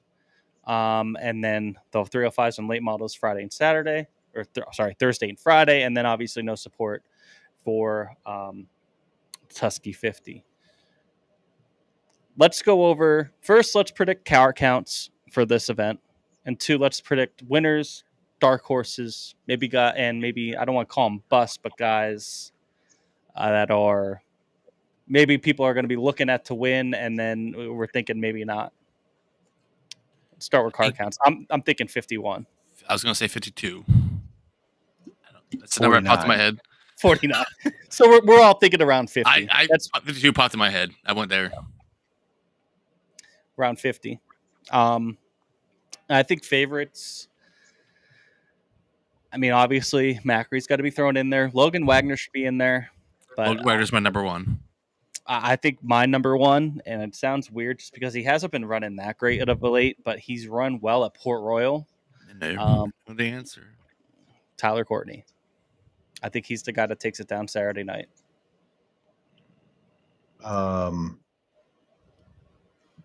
Mine wouldn't be a surprise, probably. At least it would have been a surprise 4 months ago. I don't think it'll be a surprise now, but it's Corey Day for me. Yeah. He's had speed. He's had speed at Port, just some bad luck. And he's also taken himself out of contention with knocking the wall down off of 4, blowing a tire out. But can you imagine a show? Logan Wagner, Anthony Macri, and Corey Day just at banging the front the of boards. The Tuscarora 50. Just, I mean, throw Devin Board in there for fun. Like, yeah, holy hell, man! This could be just an epic event, and I'm here for all of it. And I hate picking someone not a posse member, but man, how could you not like Corey Day? How could you not like this kid and what he's doing? I'm here for it, but I'm taking Corey Day. I'm taking Logan Wagner, but I'll take everyone Jeremy just mentioned, and I'll add Chase Dietz to that top 5 and make it be a fun as hell race. If it ends up a race not on the wall, then taking what? Danny Dietrich. Ooh. I'll see Jeremy kick The us off. winner. The Weichert winner. Jeremy kick us off on the next segment. Yeah. Because there's my answer on the next one. That's who you think is a dark horse?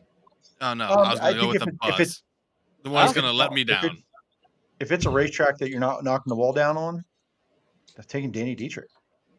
Yeah, but see, now you said it. It's out in the universe.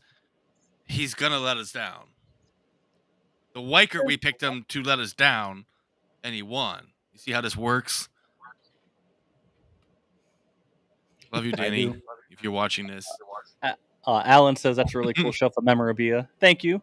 And then he also asked, what's the Tuscarora 50? Tuscarora 50 is... Trolling us? He's got I don't know. Logo. It does. 50-lap race in Tuscarora, Pennsylvania. Google it. Tuscarora, Pennsylvania. In Port Royal. We troll it. Yes. Troll it. 57th annual. $57,000 to win. This is one that we're kind of expecting maybe to get bumped up more, and maybe it still will the week of or something, but I don't think it needs to be. I think it's still going to be a big race no matter what. Still a big payday. And, just as I can't wait for the church stand. I can't wait. I'm getting that every day that I'm there. Some turkey, some gravy, some potatoes. Let's go. Anyway, next thing, Jimmy, is it a dark horse that we're going with? Dark horse. I'm going to go Mike Wagner. That's a good one. Dylan Cisney. Dylan Cisney's another one. And Devin, I'll put Devin Board in the dark horse category at this point. Dylan Cisney for the daytime show. I honestly... Alan says, of course, I'm kidding. Yeah. I know. Exactly. I told you guys. I saw that. Tuscarora, Pennsylvania. For me, a dark horse, I put Chase Dietz in the dark horse category. I don't put him right there in the favorite yet.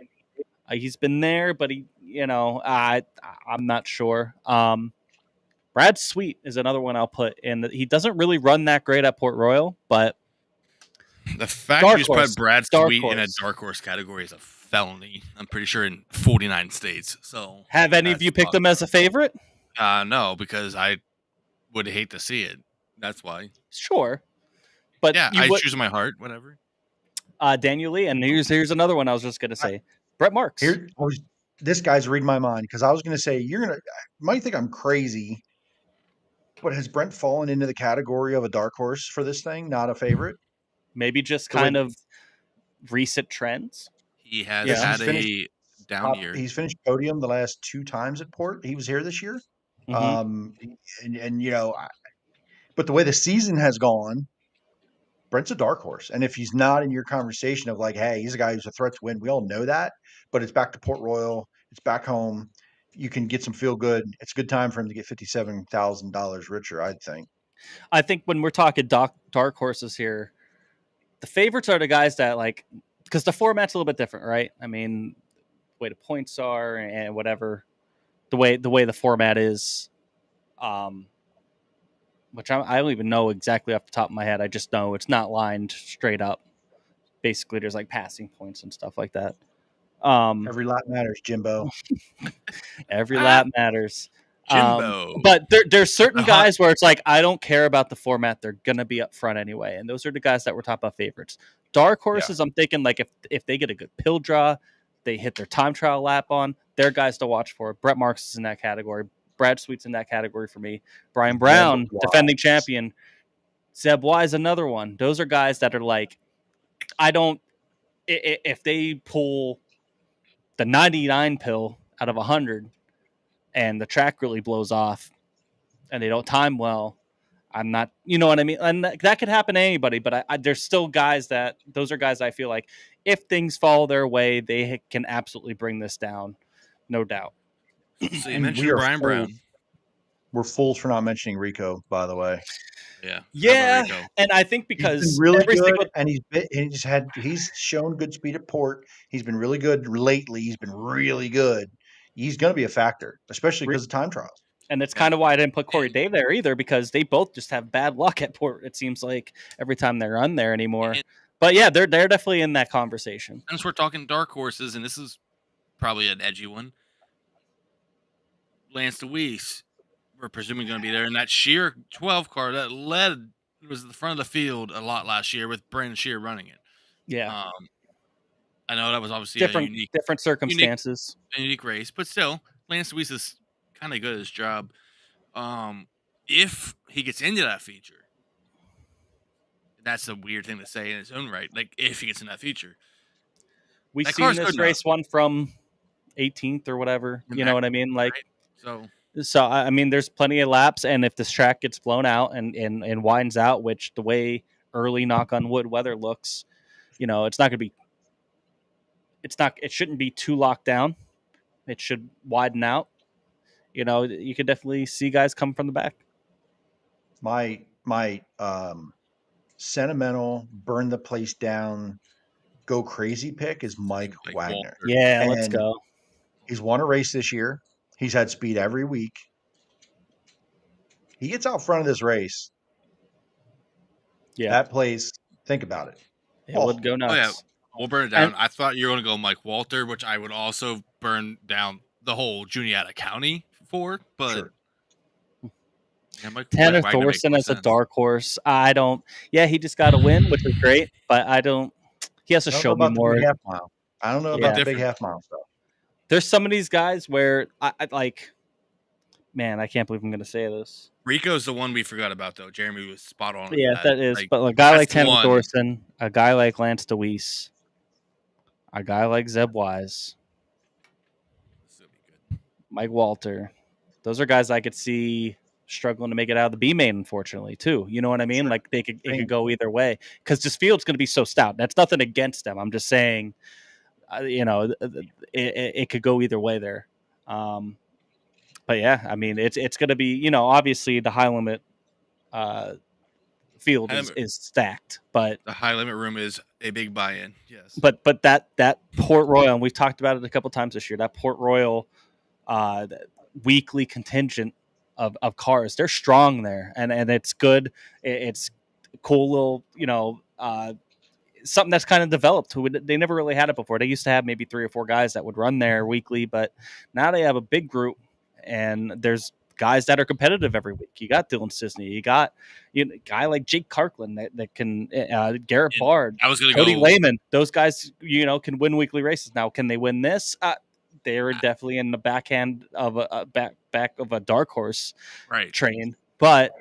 Those are guys that if they started 8th in the feature, I would not be shocked because they know how to get around that place. And Garrett Bard was actually a name I thought of watching how he did earlier in the year whenever a lot of his high limit guys were there leading into the Waker, I think it was, when he got passed by Tyler Courtney. That's a name, not a dark horse, not a favorite. Just one of those guys that it's a situation played out well. Justin Whittle. Could how be a did problem. we forget about him? That's definitely another guy. The speed he's had this year, many nights, absolutely. He put him at the head of my dark horse table because, and the burn it down table, because if he wins, I think the place would go nuts as well. I would go nuts. That would be awesome to see. What are your thoughts on J-Mac there? Because J-Mac's had a really good second half of the season. A lot of short track stuff, but has had speed. Can he put it together at a Port Royal? Will that speed carry over into the race at a half mile like Port? He's a veteran guy. He's made the laps. A lot of his wins have come at these shorter tracks, though. But I think a guy like him has ran a lot of laps at Port. So, right? How many? You talking like in a Highland Street car? Did he not run a decent amount of laps at Port? Or am I just making this up? Yeah, I mean, he has laps there. Yeah, I mean, obviously it's a different Port Royal than when he was here, but I think J-Mac's a dark horse or a fringe favorite. Honestly, if we're talking 10, 15 favorites, if we're going 10, 15 favorites, he's in that conversation. Yeah. I'm thinking if we're doing that level of favorites, like he's in that top 10. He's a dark horse for me. I mean, he's a dark horse. Like he's the top half of the dark horse there. For sure. I think the night has to go perfect, and the feature has to go perfect, right? Like they have to hit it perfect. I don't think a guy like, I think Tyler Courtney can miss something and pass cars. I don't know if J-Mac's winning this from 12th, right? So I think that's kind of the difference. I think it's got to be the perfect night. He can have that early night speed, but does it carry over all night at a Port Royal? You put him at Douglas County last night. You put him at some of these little short tracks. He's getting after it, and love what he's done this year. And he does have a win at Williams Grove, right? Mm-hmm. Right. He won at Williams Grove earlier a little bit ago. So it's possible, but I think he's at the back half of my dark horse type stuff. And Daniel, I don't put TJ Sutz here because we have not seen that at Port Royal this year. Seen glimpses, but not all night. Not at Port Royal. If this was a Williams Grove high limit race, yes, TJ Sutz is. I don't count him out fully just because time trials. Time trials, well. TJ time trials, man. And honestly, it kind of depends on. Well. He seems to do better in his own 11. Now that he's bad in the 11P, it's just from what I've seen, it's not quite the same time trial wise. So there's that. Robbie Kendall wins the Tusky. Let's go. Can you imagine? Would that not be amazing? No, neither can he at this point. But we talked about it, right? But that would be amazing. Wild. DTP stays winning. Yeah, right. Yeah, I mean, there's so many people that we can talk about. I mean, we even get to guys like Corey Eliason, Parker Price Miller, who's shown some good speed at Port Royal. Almost, over the years, he's a guy that I feel like, if things hit right, maybe, you know what I mean. But the Tusky 50 has been kind of weird. Was so weird last year. It's hard to say, going off of last year. Like a Brian Brown win, not Brian Brown. Chase Brown. Yeah, exactly. So like Brent Marks wrecks himself out of the lead. Right. But I definitely think we've kind of hit on a couple guys that we know that are going to be up there no matter what. Even if they have bad time trial lap or have a bad heat race or something. Guys got like Macri, Logan Wagner, Tyler Courtney, maybe Brent Marks, a couple guys there. Chase Dietz kind of in that conversation. Mike Wagner even. Those are guys are going to be in the mix. So I know Sammy Swindell just won a race, but he's not winning Tuscarora 50, buddy. I don't even know if he's not even going to show up. I'm just talking about Randy in the it's not his pick, but just like so. Okay. So I'm super stoked for fair week this week. I know we all are. We're going to be camping there. We'll probably do some type of pre-race show throughout the week. Something we're gonna try to figure something out.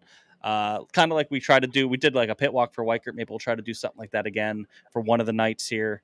It'll be a little weather dependent, depending on everything. But we plan on being me and Chris plan on being there probably from Wednesday night. If not Thursday, Thursday afternoon, and we all plan on being at probably all 3 races. So, super excited! Can't wait! One of our favorite events of the year, and hopefully, cross our fingers, no wet stuff. Yeah, I'm excited. It looks cool. It doesn't look like 98 degrees like it did last year. Knock on wood. Price finally. Yeah, last year was first time brutal. in a lot of years I've hung out camp with Jimmy, and it's not been hot as hell during the day. So campground is sold out. I know that there's a lot of basically, and it came up to a couple weeks ago when they just released the rest of the camping to people. Like it's like the entire town of Port Royal sold out. Like Buttonwood pretty much sold out. You have all these other campgrounds in the area, maybe a couple spots left. Port Royal campground's completely sold out. So if you're looking to stay that weekend, you snooze, you lose. You got to get on it early. And obviously the fair there doesn't mean you can't go. I mean, they have shuttles and everything. They really go out. The entire town goes all out for this deal. So super excited. Obviously it's not just the races. There's obviously the fair going on. A lot of great food, a lot of cool rides and attractions. I'm gonna be sleeping in my car at Rudders, in the parking lot at Rudders or something, the truck stop parking lot. I'm gonna sleep there, I guess. I don't know. I'll figure it out. Yeah, It's gonna be a lot lizard at the truck stop. Mandy goes picks to win. Macri Borden, hopefully he's feeling better by the Tusky. Dietz, Logan Wagner, Dark Horse, Sisney, Stutz if he times well and starts up front. Whittle, Bus as a fan of drivers in red and white sprint cars. It pains me to say this to Weiss and Wolf. Yeah. I even put Lucas Wolf in a conversation, but yeah, I can see that. Bus, I don't know. I mean, I agree with the Lance thing, only because it's not maybe their expectations, but it's ours that he's going to be in the top 5. So this isn't an attack on them at all. It's our weird nostalgic view. Lance and whatever car he's in should be top 5, and it is a very real chance that he misses the feature. We've seen that already this year. So, but does he win the non-qualifiers race? Forgot No, about that. He doesn't win that either. No, I think it's that bad. And it's unfortunate. Danny Dietrich is locked into the field, by the way, because he won the non-qualifiers last year. Well, there goes my disappointment pick, because I forgot. So he'll be in it. He's in it no matter what. Chris, so Danny, I'm playing chess over here, buddy. You're playing checkers. I'm playing chess. I know he's going to be in the field. So he's still going to be a disappointment. Hold on. Remember so last year, non-qualifier, Victory Lane, he was over Troy. Yeah. But hold on, No, I remember now. If Danny makes it, does that make Troy eligible, right? No. I don't think so. No, I thought they did that last year for Lucas. No. They did that last year. I'm pretty sure it did. No, I'm pretty sure. Are they even running it? I don't know. Troy I is hope probably they running do. it. But I think the way it works, and I could be wrong, if the winner, they have that option, if they lock in, then it doesn't matter anymore. It's just a safety net, kind of like the past champions provisional it used to be in NASCAR. Yeah. Then you got the non-qualifiers race. I forgot about that after the 50, which is always, I think that's a cool thing. Helps bring people back. It's cool. I think if Lance wins it, though, I don't think he's going to be happy. No, nobody's been happy about. There was who won that 2 years ago? Lucas Wolf. Oh, Lucas Wolf. There's certain guys. Like he was pretty happy about it. Danny was not happy. There's certain guys. Danny's one it should not be, but there's guys like if you're, I don't know, like a Cody Lehman. Say Cody Lehman, a Kyle Keene, if they won the non-qualifiers race. Yeah, locks them into a big race. Dude, that's which big. I think is that's huge. The for 2000 is it 15 or 2000 to start? Like it's a big money to start that right. race too. So that's huge for their program. If you're Danny Dietrich, then no, you're not happy about it because you shouldn't be there. Yeah. Like, know your role, right? Like, Yeah. like, I guess if you are there, you might as well win it. So, there's that. Santos, no show next week. That's No correct. show We will next be Monday. doing something. We'll be doing something during Tusky week, like we did last year. We sat and did a little live in the campground area there. But we'll be doing something, but it will not be a scheduled Monday Labor Day show. No. Could be a No show on Labor Day. But reptile exhibit from Port Royal. So I think this might be a good time to maybe announce. Is Well, it what are time? we announcing? Is it time, or do we want to wait? I don't know. I think- What do the fans want us to do? It's up to Who- something season. Hopefully, if anyone's still wait. listening, Yes. So what show is this? I'm going to say this is number 99. This is number 99. are you So- sure? It's hard to tell. We kind of lost track, but we're right around our 100th episode. If it's we might already be past it, to be honest, but we're right around there. So if we were to have a 100 episode, who should it be? Fans, tell us. You have 30 seconds. Who would you guys want to hear that we have never had on this show for Never had. episode number 100? We've never, Never had. had. Somebody new. Who would you Somebody want to new. hear from? And we'll get Jimbo's opinion, and anyone that follows closely should know that's a hint. Jimbo. But we do have a confirmed guest for that show. Tyler Koenig says Frankie Herr. That would be amazing, Tyler, That'd be cool. but no. Dave Scott Speltzer says Says Danny. It's actually Brad. We do have some other guests lined up coming up, though. There are some guys we're going to get on this show. It won't be for show 100, but Seth Schnoke. We talked about with Dominic Malaire. Mhm. There's a few young guys out there that we want to get on the show and bring back. I'd love to have Logan Spar back, 305 driver. So maybe, after Tusky, he's going to be out there. There's a lot of guys, but episode 100 special. I like Randy's idea. Let's go Sensations, Oh, no. baby. Santos, we've had Borden on. Next time we'll try to get him not in the laundromat when he talks to us, but still. Billy and Danny together. That would be pretty wild. Also, Billy, I'm pretty sure Billy's done with us. That's not true, but so. I think we need to. It's like special events. Billy's a special event. We can't water it down. He is a special event. Yeah, We've also had Tony Jackson on already. We've had Tony Jackson on earlier this year. We've had Bishop. Yep.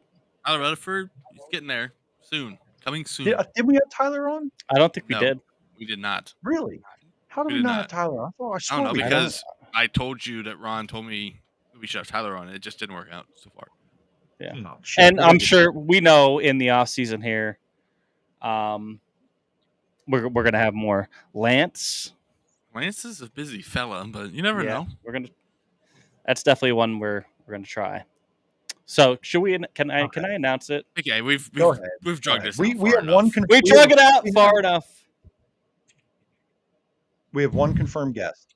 One confirmed guest. Danny Dietrich will be on the 100th episode. We are hyped for that. It's been a long time coming. We're looking for that to be the weekend, the Monday after Tusky. So maybe we'll be bringing on the winner of the Tusky on. You never know. Who knows? Man, I hope he does well now because he might be in a bad mood. Oh shit! We didn't think this far enough ahead. Mandy, we've had every single one of them. Yes, on we've our had show. Matt Campbell. In fact, at least and one of them's been Troy. here twice. Two of them have been here. We've had Troy was Campbell on and here Troy have twice. been here twice. Maybe 3 times. Shit. Yeah. So Troy might have been again, 3 times. one of our 100th episode special guests, Danny Dietrich. That's sure to be an awesome interview with him. It's been a long time coming. He was another one where it was kind of like we want to make it a special show when he does come on. Right, Danny and Freddie together. Danny, Right, that's T2T after T2T after dark airs January 14th, whatever day of the week that is. That on different streaming platforms. And that one is a paid programming only. You have to send them money. Berkheimer, Brian Leppo or Alan Crimes. There's just some good ones. But there's a couple, and he might not be the only guest. We're going to try to work on some other things. And we've come a long way since our first episode, and we're still like barely half-assing it the way it is now. But it is kind of cool to kind of do something like this. To kind of, I feel like it kind of can help close a chapter on the beginning of T2T and move us into better and greater things here into the future. So no better way than having probably, obviously a popular guest, but I think I think it's going to be an interesting conversation because we know Danny has no filter. We usually don't have a filter. So I think we could get into some really good, cool conversations about just sprint car racing here in PA and sprint car racing in general. So really excited for it. Yeah. Shout out Wes Hurd Jr. By the way, catching us live. I met Wes actually 2020, right before COVID, at the racing extravaganza when they had the iRacing event. I met Wes there, and I just got to see him at Hagerstown this past weekend. He has a late model down there. Billy, this is for real. Apparently, I'm sure that. That's what we're told, Billy. We're told. Yeah. It's for real. So, Billy, if you want to jump in and be a guest host that day, that would be great. You could absolutely have my job that day. I'll take a back seat there and let you interview Danny. You kind of did on yours at one point there, but yeah, no, that's for real at this point. Hopefully, it works out time wise. I told Danny we'll get a little bit, to know the date. Now that we know the date, we'll get the date, make sure it works out. So hopefully that does. And the key is if Danny starts getting like cold feet, Billy just hits him with like a crowbar or something in the shop. Billy's our in. We know Billy loves us. We love Billy. What number episode is this one? This is either 98 or 99. It's 99, Jimmy. We're gonna say we're just kind of saying it's 99. If it's 98, then whatever we do during Tusky would be kind of 99, and then that'll be 100. We're just gonna say lump sum. It's 100 because the format of our podcast kind of changed a little bit after the early days and stuff like that. But from what our episode count is, should be number 100. So and we also pretty wild to ran think. Out of toes and fingers. Yes, and I can't count up to 100 anyway. So yeah, we're not that organized to go back and actually figure out what show it is. We're not that invested. Like, we're here to have a good time. Chris can't count to 100. It's a problem. I can't count to 10. Yeah, no shit. That's why I like Billy. It's number 8, baby. All right, let's go. Drink it or dump it before we get going here. Who wants to go first? Me. Dump it. Fantasy. Do we have the thing? Do we have the thing? No, I forgot. Oh, you don't have that thing because we aren't organized. We're saving that for the 100th episode with Danny. I thought that was ready a week ago. So I'm gonna dump it for Jay. Hold on. I'm gonna find it. Jay, dump it for Jay Fantasy. You're giving Chris extra time to think about a drink or dump it. He doesn't go to the races anymore, so he's really got to think about what he didn't see. Dump it for Jay Rock and Roll Fantasy. Oh, there you go. Waiting for Jimmy. But yeah, spinning out twice in front of the field. I know he hates it. I hate it for him. Cool dude. Every time I find the pits, talks to me a long time. Wingless wind's coming, buddy. Hope he keeps grinding. Drink it. What am I drinking it to? Everything, baby. 100th episode. Let's get it. I'm trying to find this. Man, what did I do with it? Since there's no logo, I guess we're gonna dump it for Jimmy. Find his logo that he wanted to. Even in Discord, not that far back. Go to Discord, find media. I am. I'm. Oh, that's a good idea. That's my knee is bleeding. Oh, there it is. It's fine. Your knees are still better than Brett Perigo's. So there's that. Jeremy, take it over. Drink it to. Boy, that is tougher than I thought. I guess. Russ Mitten. I thought that win was really cool. There we go. Look at that little graphic. I'm gonna add it up here. Our buddy Andy May made this for us. Yes. Drink it to Russ Mitten in that win. That was a cool win. That was a hell of a battle between him and Mike Enders.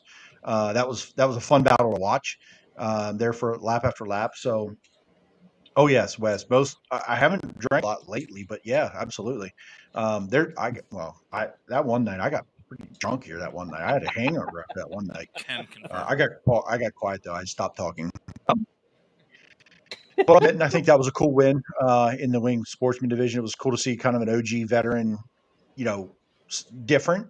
Russ has had some success. He's won. I think he said that was a winner of the years, and But that's not a name you're seeing win a lot lately, right? It's Tony Jackson's, and it's Trent Yoder, the 75.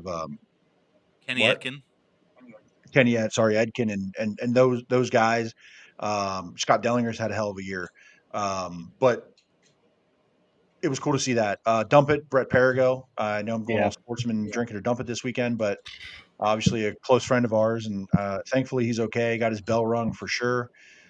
Still a little sore as of yesterday. I didn't get to hear about today if he's still getting headaches and what's going on Still there. being So a hopefully baby. he's taking care of himself. But done for the year. Big wreck. Unfortunately, that thing was junk. And it sucks. So we'll drink and dump it to those guys this weekend. One more dump it real quick. Whatever happened at Path Valley with Trent Yoder wrecking half the field. Trent, be better, buddy. I know you put a post out, but hey, don't do that. So rough, Chris. Jeez. Yeah, really. Oh, but Yo, additional keyboard drinking. warrior Eric over here, Walker. this guy. Eric Walker, one of the coolest guys I've interviewed, gets the win at the Bigler Memorial at Path Valley on Saturday. Love that for him. One of the nicest guys, one of the coolest guys you can talk to. So love that for him. On the flip side, go ahead, Jimmy. Gonna drink it to Anthony Macri. Is sweet, man. I mean, a sweep's a sweep. Look good. Looking strong going into some really big races here in PA. Shout out to him. I'm going to drink it to the weather. Really great weather all weekend. It's been pretty good here. Looking pretty good going forward. Knock on wood. I know I probably just jinxed it. Yeah, you were. I'm going to dump it to Brett Perigo. Obviously, that was a heart in the throat type of wreck. Took him a little bit to get out, and car is destroyed. But luckily, he's okay. That's all that matters. And I'm going to dump it to... I'm like falling apart, man. I've been sick. My knee just started spontaneously bleeding. I guess we're dumping it for Jimmy because he's bleeding out on the show. I'm like bleeding out on the show here. So peace. But yeah, I will go to that. Let's go to some fan ones here. Wait, could you hold your hand back up again? You're actually bleeding. Right? Yeah, I'm bleeding. You like should, it's I have my leg up because it's like pouring down my leg. You should. I don't know. Why don't you take a break there, fella? We'll drink. Yeah. We got this. We'll can close you this guys out. I don't have access. Yeah, you go figure whatever the hell just happened out. Jeremy, go ahead and read them. Well, I can't screen, but let's see. We got. Let's go here. Dump it to Chase Johnson. Brad Weatherby, dump it to Chase Johnson and Borden. Drink it to Great Racing from the tracks. And, of course, Macri for the sweep. Wes Hurd actually asked what happened with the path, the car in the catch fence. I guess it was a micro. Jumped the wheel, maybe got rolled. And literally exited 2 was at the freaking very top of the fence. Like crazy.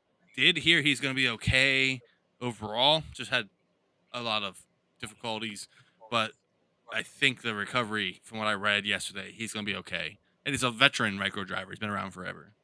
Yeah. Mandy, Tanner Holmes, drink it to Tanner Holmes, Corey Day, Carson Macedo, Harrison Burton for the NASCAR fans in here. Dump it to Billy and Borden for their wrecks, and Perigo, Chase Johnson. A lot of rough wrecks lately. Agreed. Drink it to Chris, taking me to Port this weekend. Brad Weatherby. Apparently, Brad, Chris I would love to take you to Port, driver. but I'm also not going to Port, buddy. So when are the 3 tattoos coming on? I don't know what that means. William, please. Oh, wait. Elaborate. I don't know. Daniel says, drink it to Jimmy with Macri. 2 dumps for me. First, Brent. 6th in the C at Gold Cup. Billy in the B main at the Grove. Wrong place, wrong time. Agreed. Yeah, that one sucked too. Yeah, dump it to Kyle Keene as well. That was a tough one.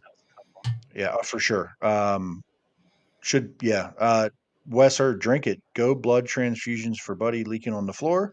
I'll drink it to blood transfusions for Jimmy leaking on the floor. Sorry, can't type. So that's really good. And Lynn Paxton from William Wagaman. I don't know what that means. Maybe are these 3 drivers coming on? When are... No, I don't know. Thought about having Brent back on. Maybe if they're back in town here for a little bit, maybe we'll get Brent back on late season, end of season type thing. Haven't talked to him here in a couple of weeks, West Coast, but he's also expecting. They are expecting any day, I do believe. So he's gonna maybe not this fall, maybe next spring. He's gonna have a busy, busy guy. So busy off season for sure. But Yeah, I think that does that wrap it up, boys? Yeah, I Super think excited so. for Danny. Can't wait.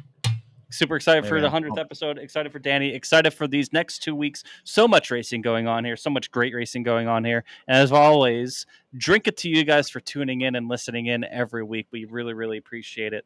Love y'all. And like we said, no show next Monday for Labor Day. Keep an eye out on our socials. We'll do something while we're at the track at Port Royal, most likely. And then 100th episode. Just keep an eye out for it for Danny and maybe possibly more guests. Go ahead. Did I miss Santos's? Hold on. Did you? In the meantime, while Jeremy finds that, we will This be one? at Port Royal. Go find us. Yeah. Oh, Drink I it did to- miss that. Drink it to TTT for teaching me as much about behind the scenes and racing. Beyond cool to have found you guys on here. Hope to grab a pic with you guys at Tusky. Absolutely, come find us. And then dump it to DB's wreck. Devin Borden's wreck at the Grove was a nasty one. Also, Chase Johnson prayers for a speedy recovery. That one is tough. And thanks you for tuning in, man. You've been here. He's been he's a tier 1, man. Shout Yeah, out. He's been there yeah. from the start. Like a Yeah. lot of you. I mean, Like, honestly, Marie, yeah. Brad, Anyone? Andy, Gabe, Randy. Appreciate you Yeah. guys. Billy. I mean, Billy Dietrich. Billy Dietrich's been a follower as long as a lot of these other people. And Yeah. that's wild to me. I would have never really like look at us idiots. Why would anyone want to follow us? Well, You know, let's talk about that for real quick. Like, Billy Dietrich, one of the coolest people to meet in the pits, right? He came on the show a few times, right? That's great. But you go up and talk to him in the pits, and it's one of the down to earth guys. He's the same guy in the pits as he was on the show, as he is on his YouTube. Just a stand up guy. Like, let's applaud that. Yeah, Love Billy Dietrich for that. Heather and Seth, all those we guys. stand Billy Dietrich here. And away from the camera and away from the racetrack, the things that we've gotten to see Billy and what they do for a business and helping drivers and helping the community. They're selling parts and they're selling stuff to drivers. But I saw it was a quick snippet. Nat Tucky, right? His son is now racing Eli at Lincoln in the 358 division, and they took the car up race day the other weekend to get the fuel tuned. And Billy helped them out at the shop. So just some of those background things that the Dietrichs and that community, and they give back to the community as much as they are in the community. They're giving back to the community too, and obviously just a great family. So definitely at the track and off the track. Shout out to those guys. And I was like, follow with that. Like, there's so many sportsman guys. I know the Rutzes, both Eric, Ryan, Gary, a bunch of other guys talk about how much help Billy and Danny have given them over the years, just like with advice and what parts to buy and shit like that. So just gotta love it. Like, it's cool to see. I'm glad that Billy supports us, and even though Seth can't do anything right, but where's he at tonight? Is he mowing the lawn still? Hopefully Billy grounded him finally. Hopefully he's training for his foot race still that he owes. Yeah, because he's still gonna get his ass kicked because he went and hid. No. So hopefully Billy has Seth is when you guys do finally race, Seth is going to beat you by a mile. Seth is not going to do that because he's probably going to fall on his face after I trip him. I don't even know if you're going to get off the starting line, my guy. Listen here. All right, we're going to get going. Anyway, thanks everybody for tuning in again. Again, no race. Get to a track this weekend. If you see us, come hang out, and we'll see you guys for episode 100. Tusky. And we'll see you at the Tusky for sure.